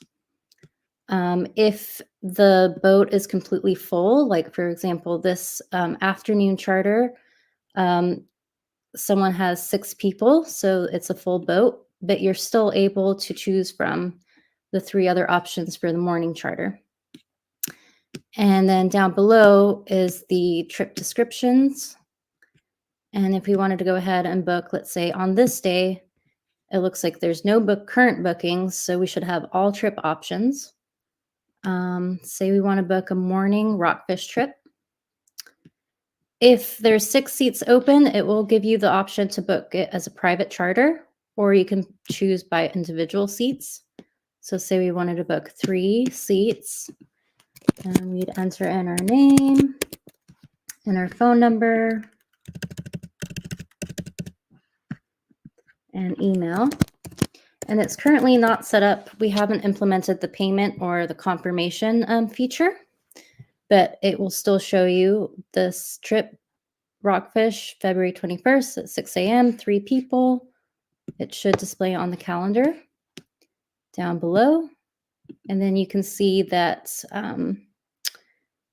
Rockfish is the only morning option for that type of trip, but you can still book the afternoon options.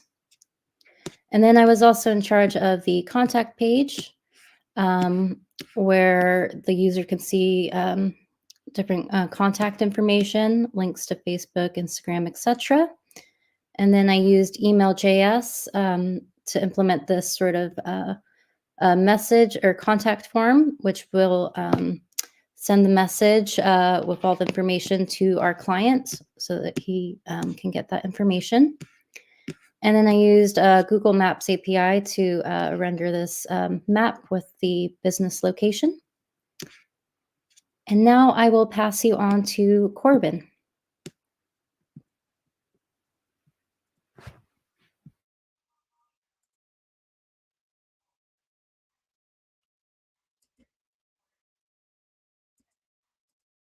All right. Can you see this okay? Okay, awesome.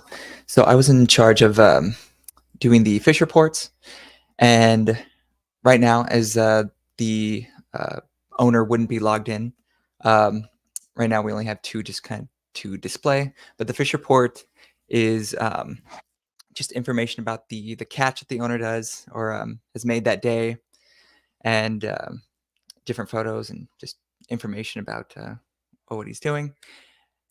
And we wanted a kind of a discreet way to have the owner log in.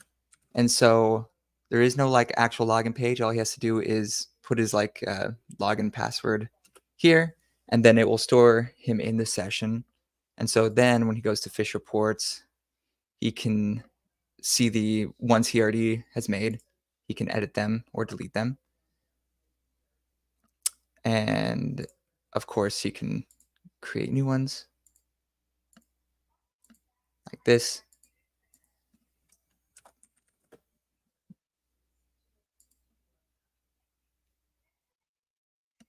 And I'll add it. And of course, he can delete them.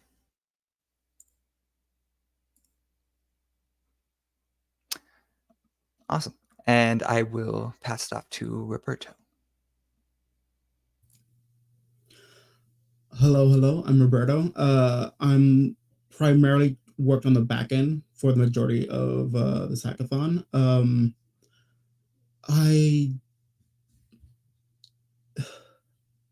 let me just show you some code so you have a visual. Oh.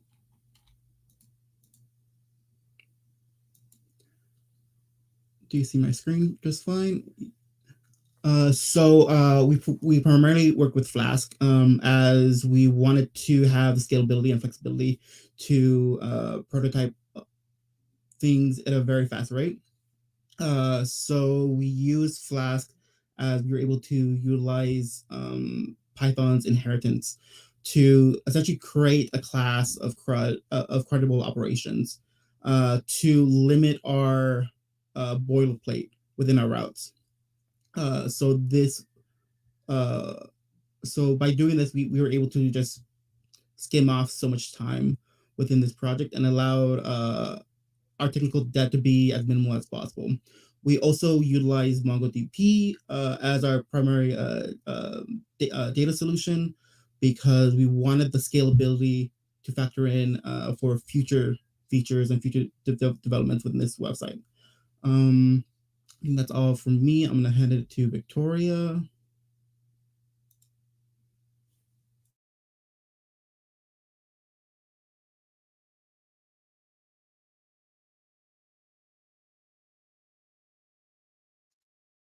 Victoria, I think you're muted. Hello.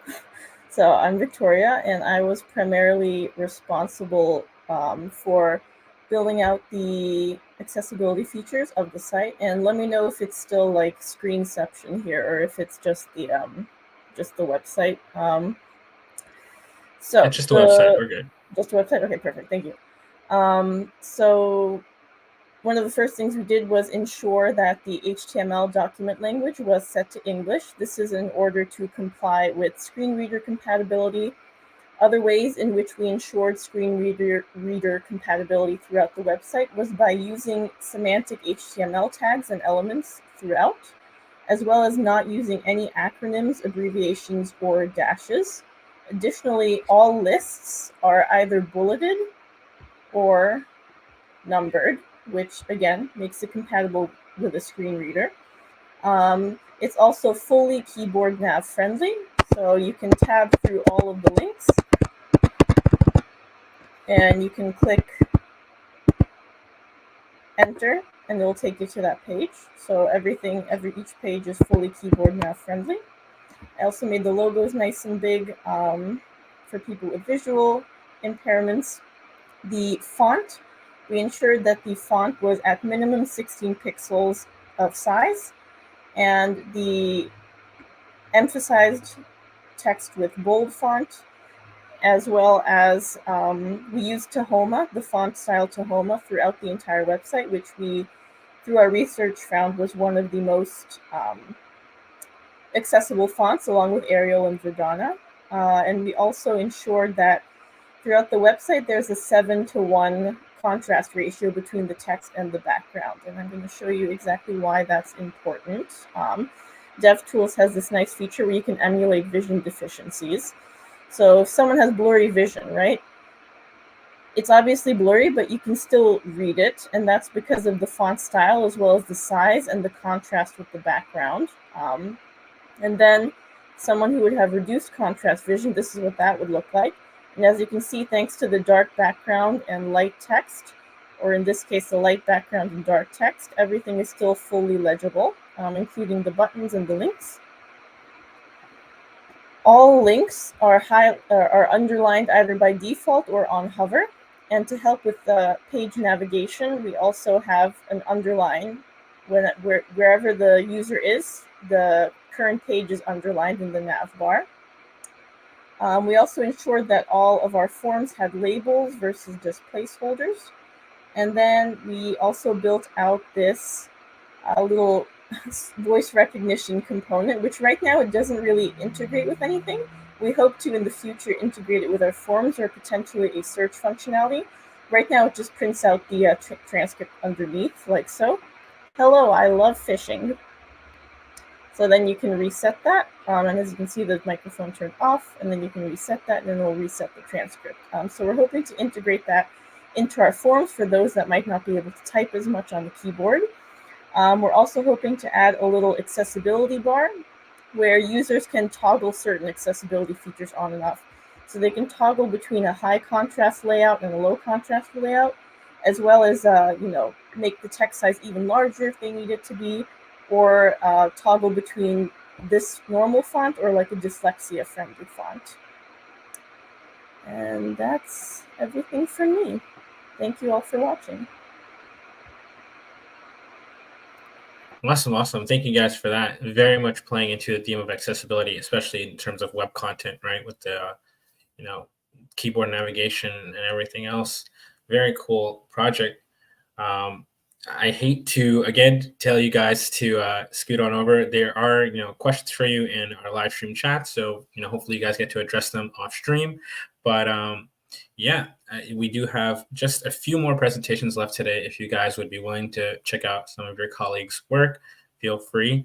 I encourage you to do so. And after you guys now have gone, we're going to take a little bit longer of a break, and we'll be back at 3:40 Eastern. Thank you guys again for your presentation. Have a good one. Thank you.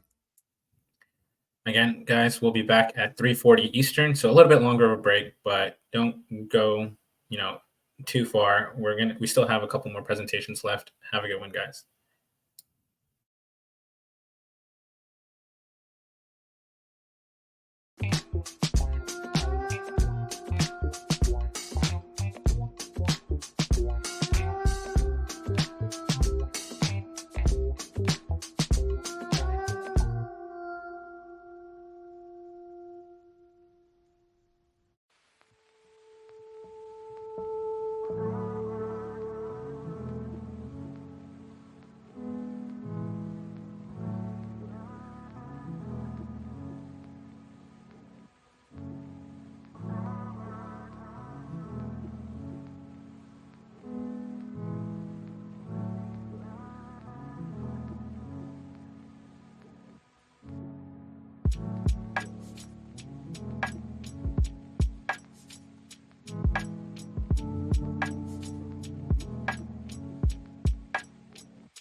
we're back. Thank you, everyone, for being patient. Sorry, let me just turn off that lo-fi music. Thank you, everyone, for being so patient during that longer intermission. We do have the next group queued up. It's Team 9. Let me go ahead and bring them up on stage. Hi, guys. Hey there, how's it going?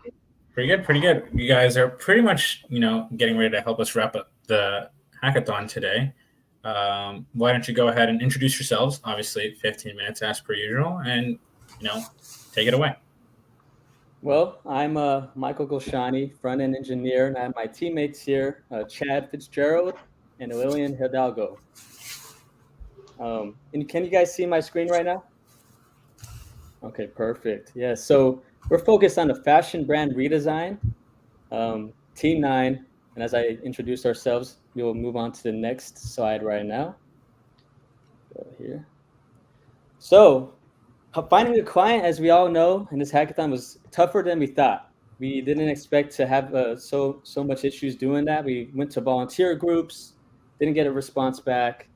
So we went into our pipeline, our local pipeline, and we found a buddy in LA who runs a clothing store. As you can see, he has, his 4,000 followers, a new clothing brand, hip, modern, trendy, the LA fashion scene. So we found him, his desires and his scope of work. He wanted like a unique website, like everyone in LA wants, nice design, UX, UI. And he wanted access to an admin panel so he can modify it in the future.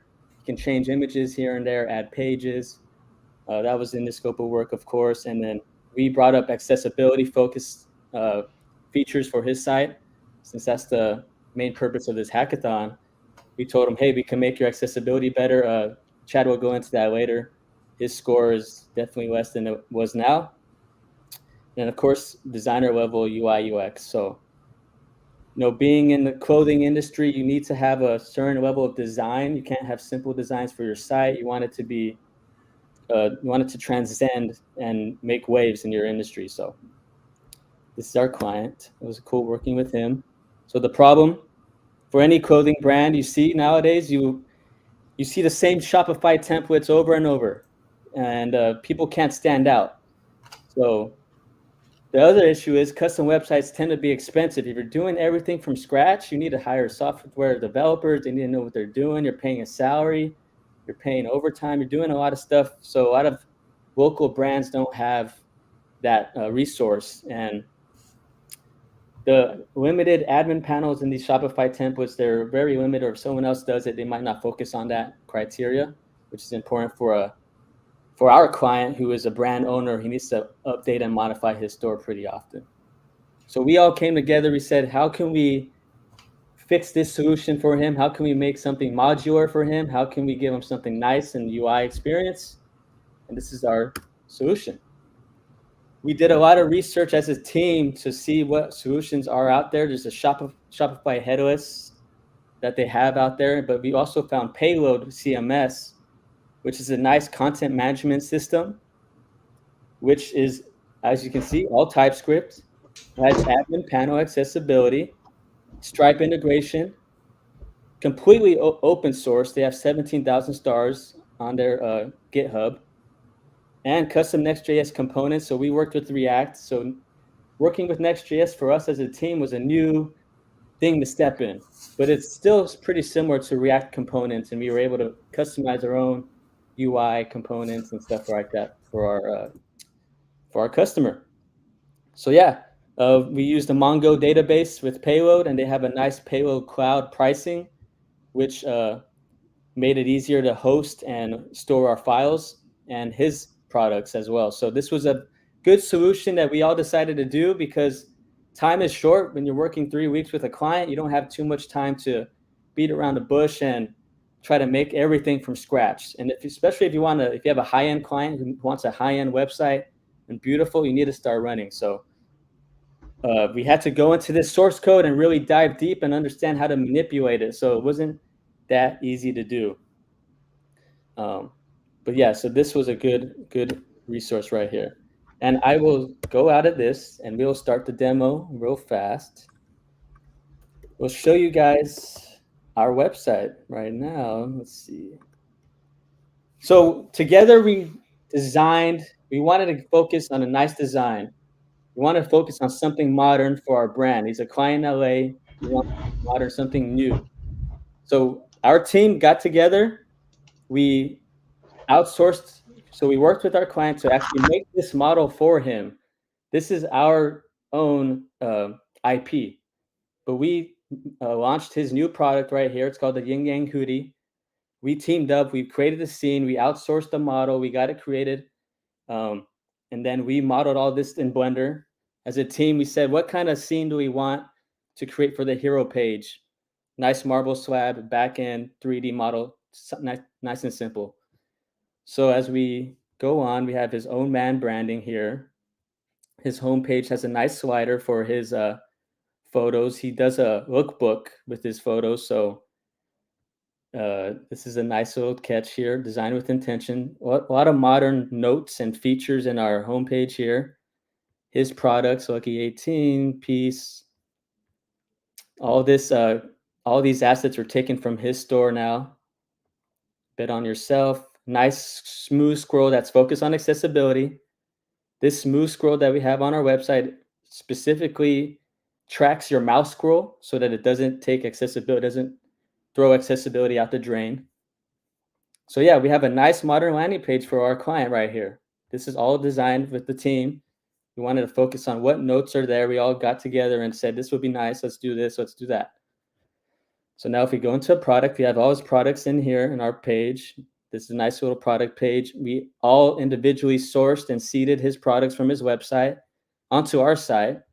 So we have related products in here. You can go quick add to cart.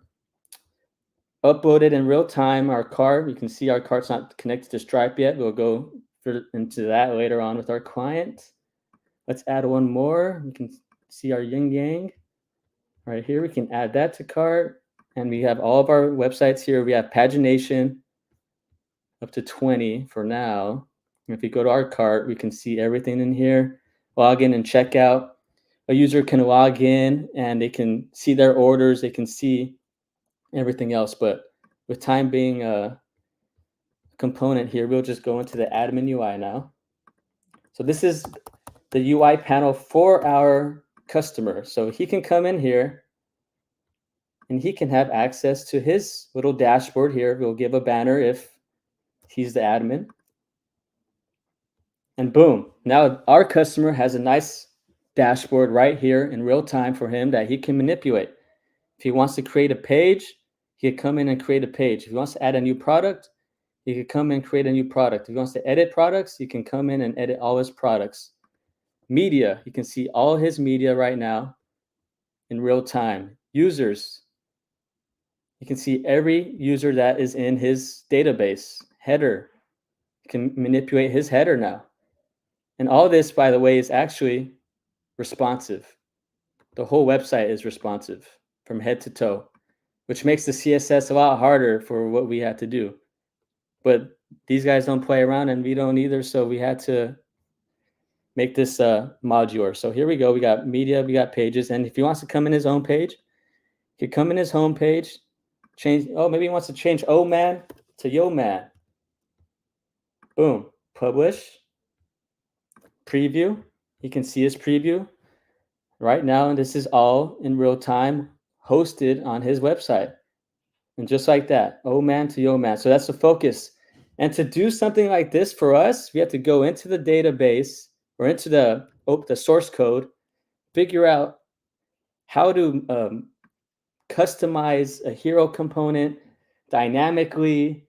And then you have to change that component in so many other files in the source code to just make something simple like that, to make something like the header dynamic, our footer right here. To do that, you have to go into the source code and to really make it so that the client can change things without us. That was our focus, and accessibility being our focus as well is also important, because if you try to add a photo on here, if you go to a product and you go in here, Payload CMS is beautiful because it forces you also to put SEO, descriptions, meta images, alt text on your products. So our whole this whole website is accessibility focused. It's ranks high, and right now we'll go into that with Chad. Chad, you ready to take it away? Yeah, I'm all set. There you go. All right, so this is the focus of the hackathon is accessibility. So first Should off, be working here, or should I stop my screen? Let's see. Chad's sharing his screen right now. Yeah, I'm Okay, good. there we go. So first off, why do we care about accessibility? Well, the first and foremost and most important reason, in my opinion, is inclusivity. Having people who are disabled in either visually or some way or another be able to access a website just as easily as someone who is not disabled is just a good goal to strive for.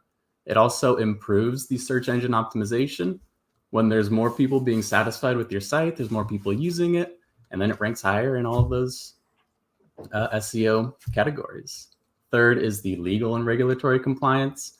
Many companies are putting forth laws now that websites have to be accessible. And so that sort of just speaks for itself. The user experience, once again, when you add in these features, they're not just for those people who need them.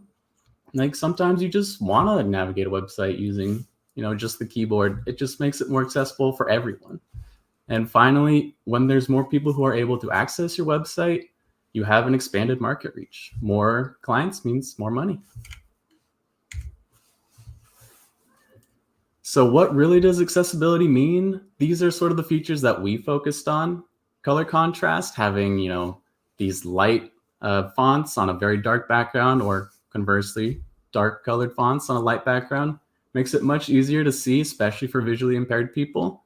And not even just them, I'm sure many people here have ran into, words on a picture on a website where you're squinting and you can't really make out what it actually says. So it's just accessible for everybody. Also, text alternatives, alt text on images. People who are unable to see, they'll have screen readers, things like that. And just adding the alt text to images helps them understand not only what the picture is, but its purpose on your website, which is very important. Keyboard navigation, once again, if you're unable to use a mouse or trackpad for whatever reason, just use your keyboard. And finally, screen reader compatibility. Being able to access websites based only on sound helps blind people, visually impaired, makes it better for everybody. So we can talk about how we added all these features, what we did to improve it, but sometimes just the raw, hard data speaks for itself. We ran our client's website and our new one on a couple accessibility checkers. The first one, accessibilitychecker.org. You can see we improved it by a score of 20%, which is, we got it to the minimum it needs to be at no risk of having a lawsuit. Obviously, we can still improve upon that more, and those are things to improve on in the future. But mainly, we improved the 3 critical issues they had, passed more audits. It's good on that front. And on the next one, they're saying we did a perfect job here. So at improve.com, we improved it from 84 to 100. And not only that, we improved the SEO, the performance, the page optimization. So across the board, we just made a better website, in my opinion. But still, we can improve the SEO, optimization, all those things. Those are things to consider for the future, which is where Lillian is going to be describing all of that. I'll hand it off to you. Yes. So a few of the things that we've learned while working with this is, for one, new tech stack. Not all of us were that keen to Next.js, so that was another thing, and working with Mongoose as well. So we were able to navigate through those challenges and also tailor our efforts to directly benefit the client. And I think the most important one is going into a code base that's already there and having to study it, just like what you would if you weren't going into a startup. You'd have to go into a fresh new company and learn fresh new code, and you just have to kind of get used to that. And so that was also another great takeaway for this project. And for our next steps, we would of course connect with the client and see how they felt about the project.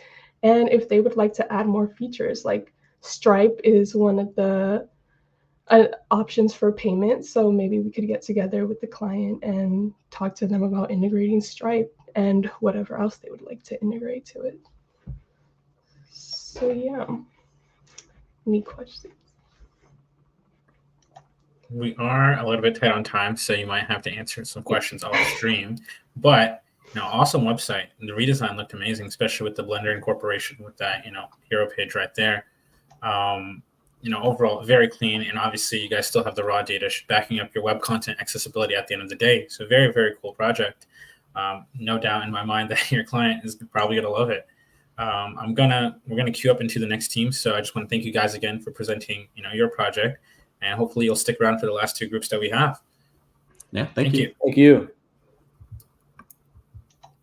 All right, guys, like I mentioned earlier, we have two groups left. So we're going to take a quick break just to queue up the next group, and then we'll be back.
All right, we're almost at the home stretch. We have just 2 teams left to present.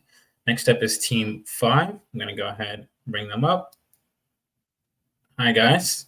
Why don't you go ahead and introduce yourselves and show us what you've got.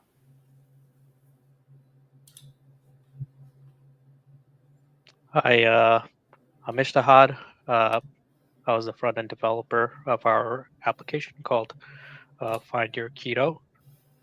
Pass it off to one of you guys. Hey, my name is Brian Stein. I was kind of full stack. I did API. Brian, I think you're muted.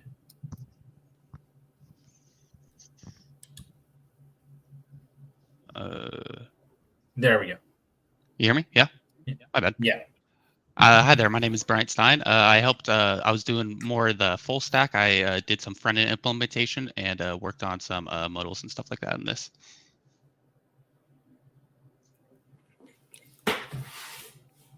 Hi, my name is Jongchi. I mainly work on the front end. I designed some of the layouts from the web pages, as well as implemented a light and dark mode for accessibility. And hey, my name is Matt. I implemented some front end stuff, implemented a little search feature, as well as the little things here on the front end.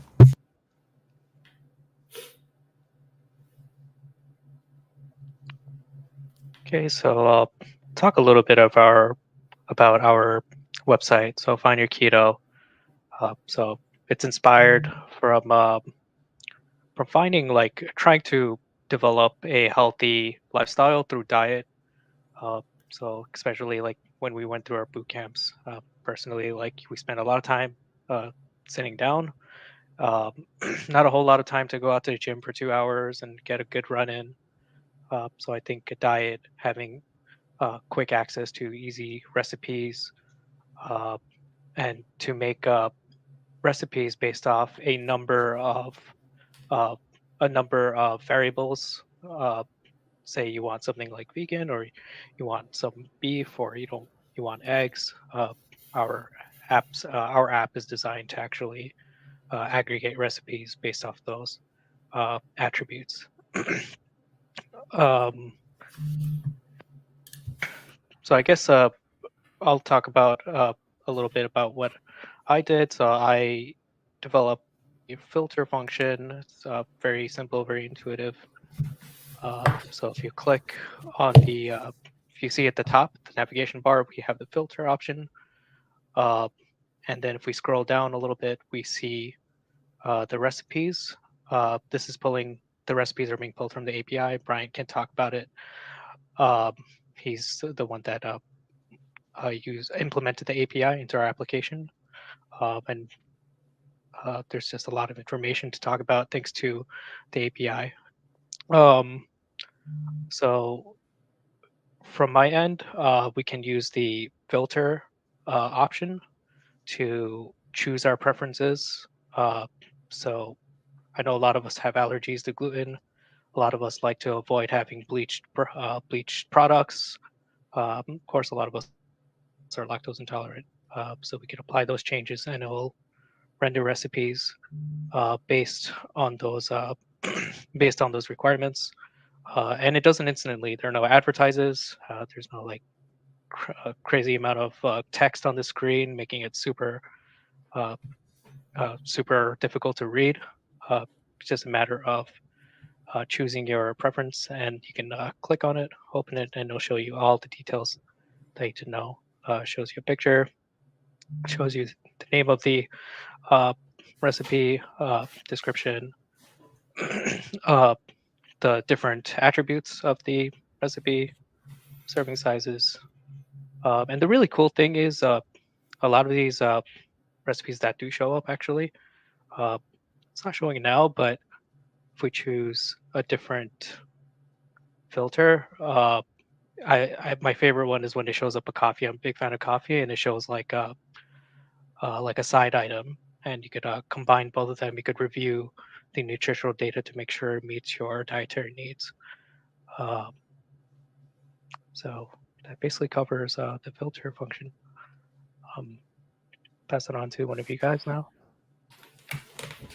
Yeah. Okay. So for the API, so when we started off, the starter project, this is kind of what we started on, and we ended up with this here. So the images and stuff, they're all static. So the information here was kind of hard to grab.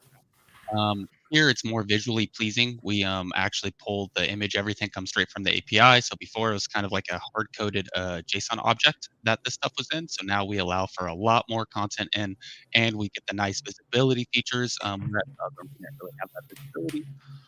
So that's cool. That's pretty much the biggest thing with the API implementation. It just does a call for, hits the back end, pulls up all these different images, keeps those ones. Same with these. All these are just API features, and pulls up the same stuff. That's pretty much accessible. I mean, API wise, the biggest thing that was cool with working with the API is we were able to use all of their data. So initially we only had 10 pieces of data for our JSON object. Once we implemented the API, we were able to have thousands of recipes. So instead of just 10 images, our site looks pretty fresh because we get new images quite often. So it's a lot more visually pleasing now. I'll go ahead and pass that on over to who wants to go next? That's fine. I can go. Okay. So I next implemented the search feature. It's just a basic search that hits the API and searches the whole API. Currently, we only have a rendering 10. There's thousands and thousands of recipes that were in there. So there would be a page where we would probably implement in the future some pagination of some sort to basically pull up different recipes. So whatever you want to search, it'll pull up for you. And then same idea, you can just click right into it and it'll open the modal with the recipe right inside. So basic, just like that, straightforward. So.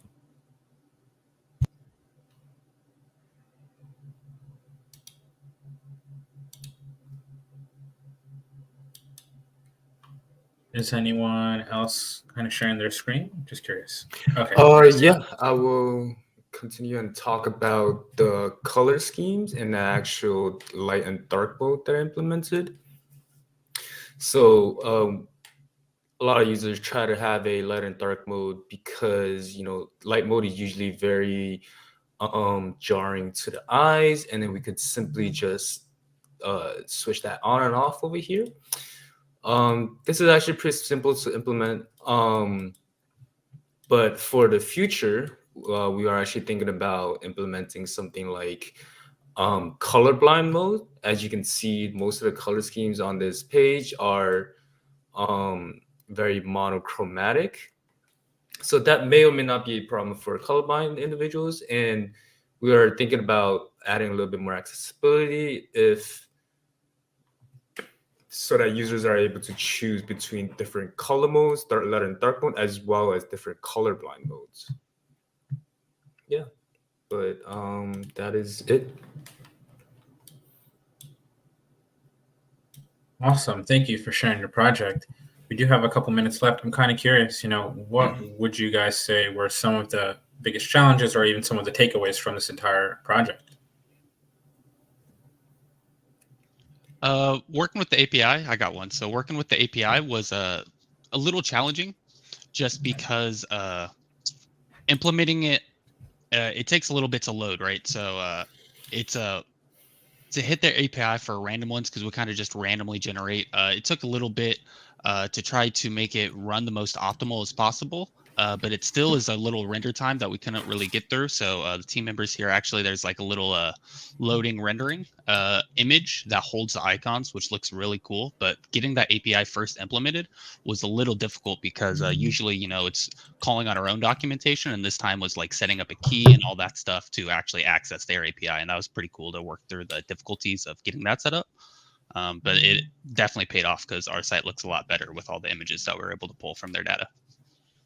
For sure, for sure. Definitely compared to what you guys showed earlier on, like the kind of like the initial prototype relative to that, you guys definitely have a more fleshed out looking product. Is there anything else that you guys wanted to share before, you know, we head on over to the next group?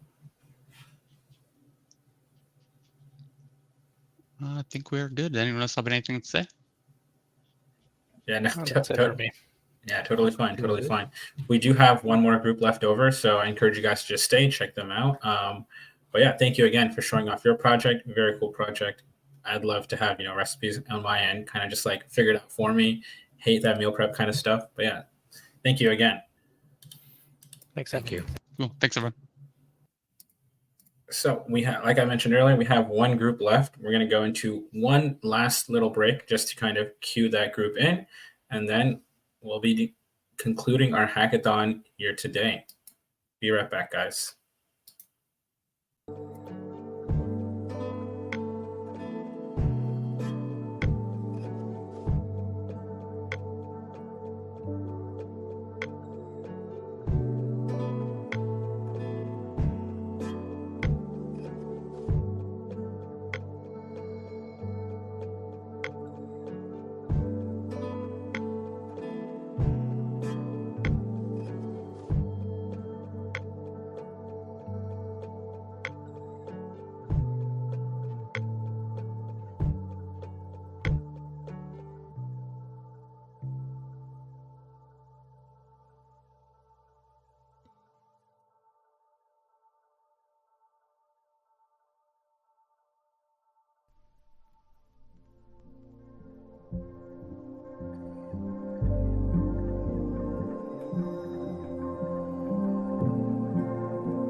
And we're back. We have our last team of the day queued up. Gonna go ahead and bring them out on stage. Team 11, hi guys. You guys, like I mentioned, are our last team of the day. Thank you for helping us bring it home. I'm gonna go ahead and keep myself muted, but obviously 15 minutes. Go for it.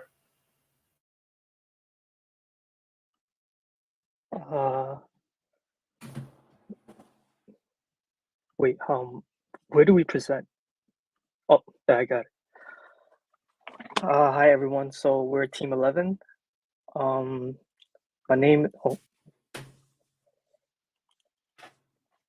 is Joey, and my other group members are May and Zahi. For this project, our client is CP Advanced Imaging. CP Advanced Imaging is a multi-modality diagnostic imaging center in New York City, and they have been around for 45 years, providing high-quality image services to the community. Some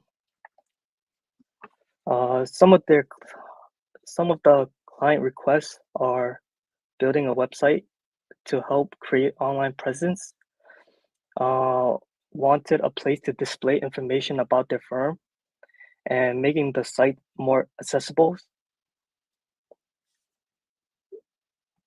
Do you want to take over, May?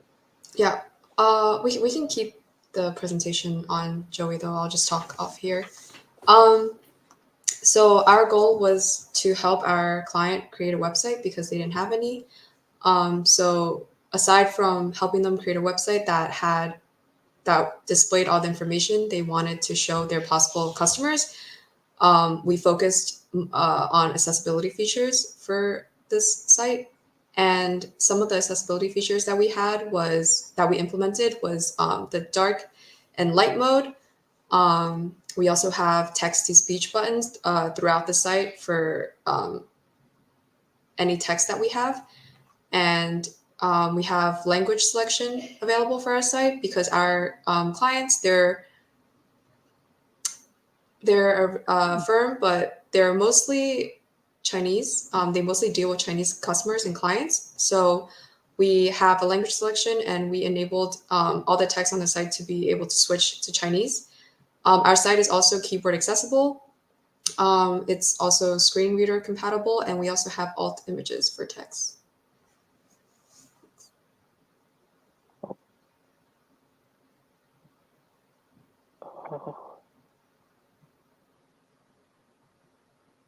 Do you want to? Oh, you can go to the next slide first, and then I'll take over. Okay.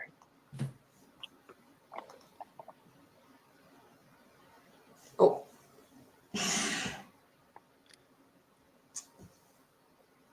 Sorry, are you guys still working off of Joey's slide deck? Yeah. Okay. Can you go to the next slide, Joey? Alright, so this is the hi, I'm Zahi, and this was like an example of how we made the website a little bit screen reader compatible. Instead of just using div tags everywhere, like we use like a main tag to show like the main content of the page, and then section tags, and then little article tag for like for the text, the descriptions of the doctors on the page, and ARIA labels for all of them as well. So like it tells you what's inside the content of the tag. Can I present now? Yeah. Okay. Oh, sorry. Okay, so this is our website for CP Advanced Imaging. So over on the site, we have displaying information about the services they provide and also the physicians available for this firm and a way to contact us. We also implemented Google's API to show the exact location. So the first feature I want to talk about is the light and dark mode that we implemented for our website. So we can change that with this button over here. If you click it, it should change the site to light mode versus dark mode.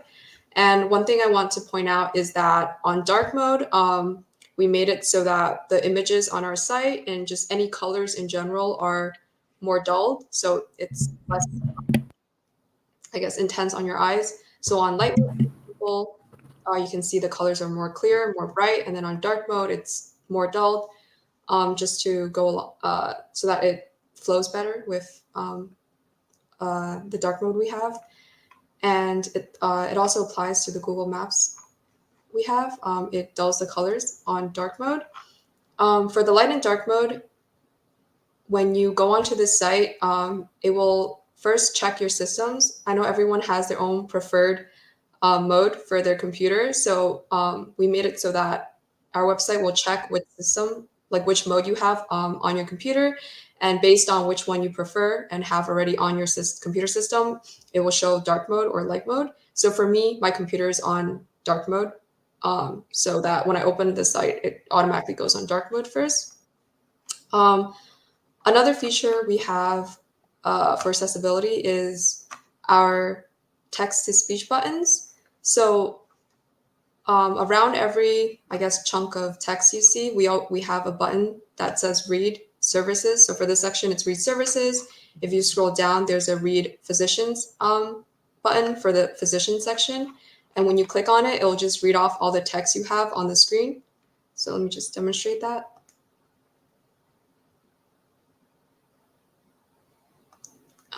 So when you click on the services button, like the read button, we also implemented the stop function, and the stop function works in a way where if the button is being pressed and it's the text is being read, and you pressed another button to start reading, it will stop the speech that was being read previously and start the new speech. So. I don't think the audio is playing from the. Oh. Yeah. Okay. Well. That's what we that's what we show that right now. But that was the intention, and also we have the language switcher. So Chinese, it switches all the language on our site to Chinese. Even the button will switch to Chinese, and we also have proper keyboard navigation. So if you just tab, it will go through all the links on our site. And if you press enter, it will take you to the link, the page that the link links to. Yeah, I think we can switch to Zahi now.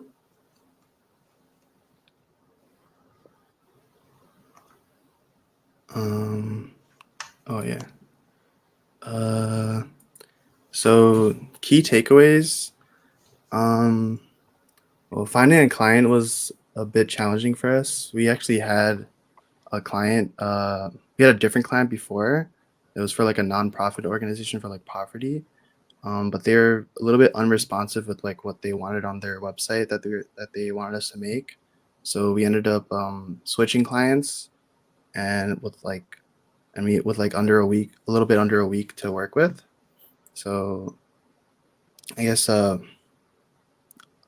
looking for trying to find a client beforehand during the hackathon would probably be better.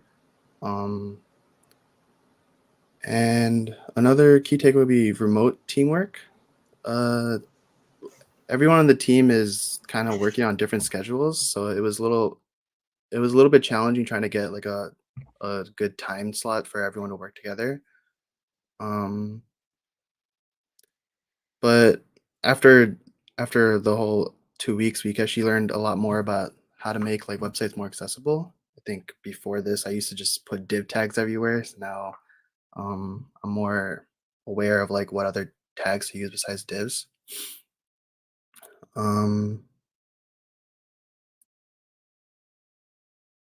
And for future ideas for of this project for our client, right now we don't have like a form to leave messages, so like for people to like talk to their doctors or maybe schedule something. So we would want to add a way to like sort of leave a message or schedule an appointment with a doctor, and hope to also create an admin role, so that if they want to adjust their site or edit their site themselves, they'll be able to do that.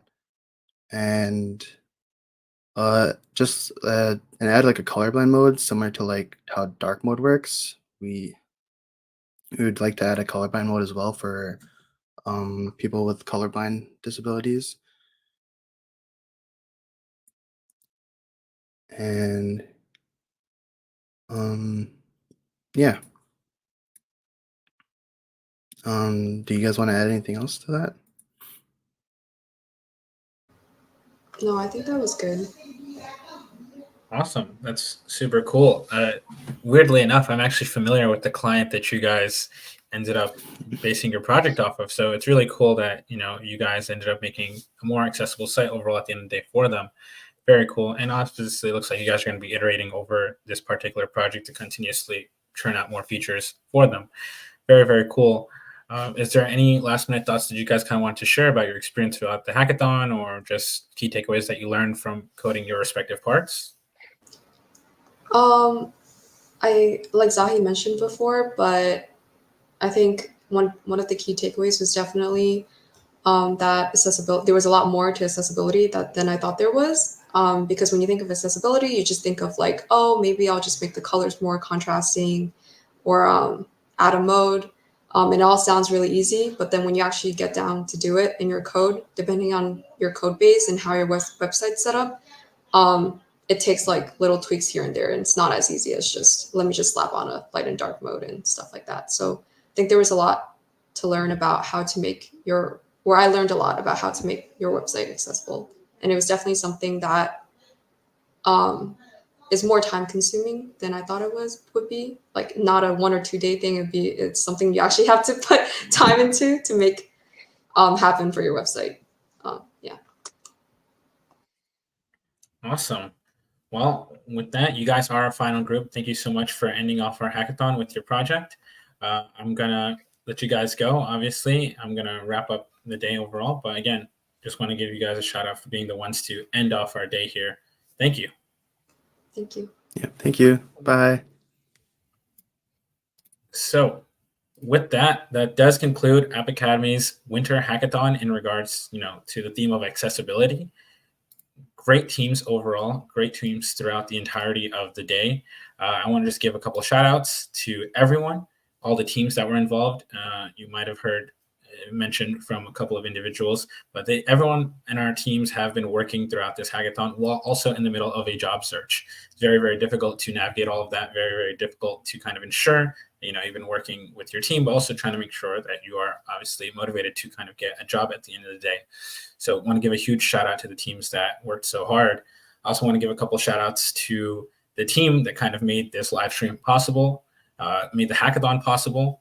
I want to give a shout out to Heather. I want to give a shout out to Anna, Tamika, Jack, all great people helped organize this hackathon. I want to give a shout out to the alumni judges that are going to be deliberating over all of these projects and deciding whether or not, one project is better than the other.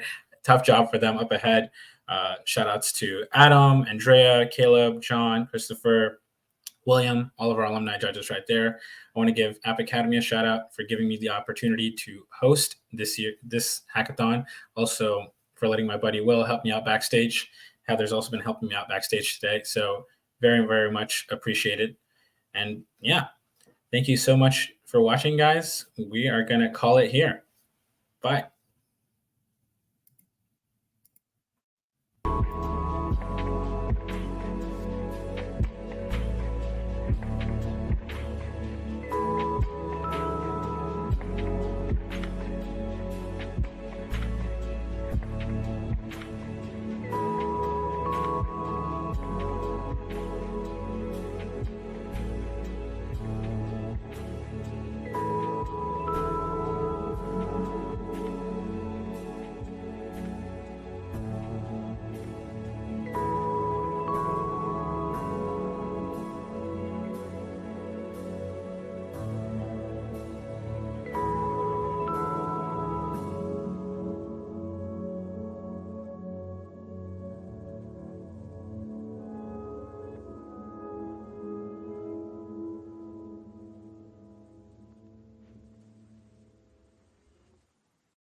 Bye.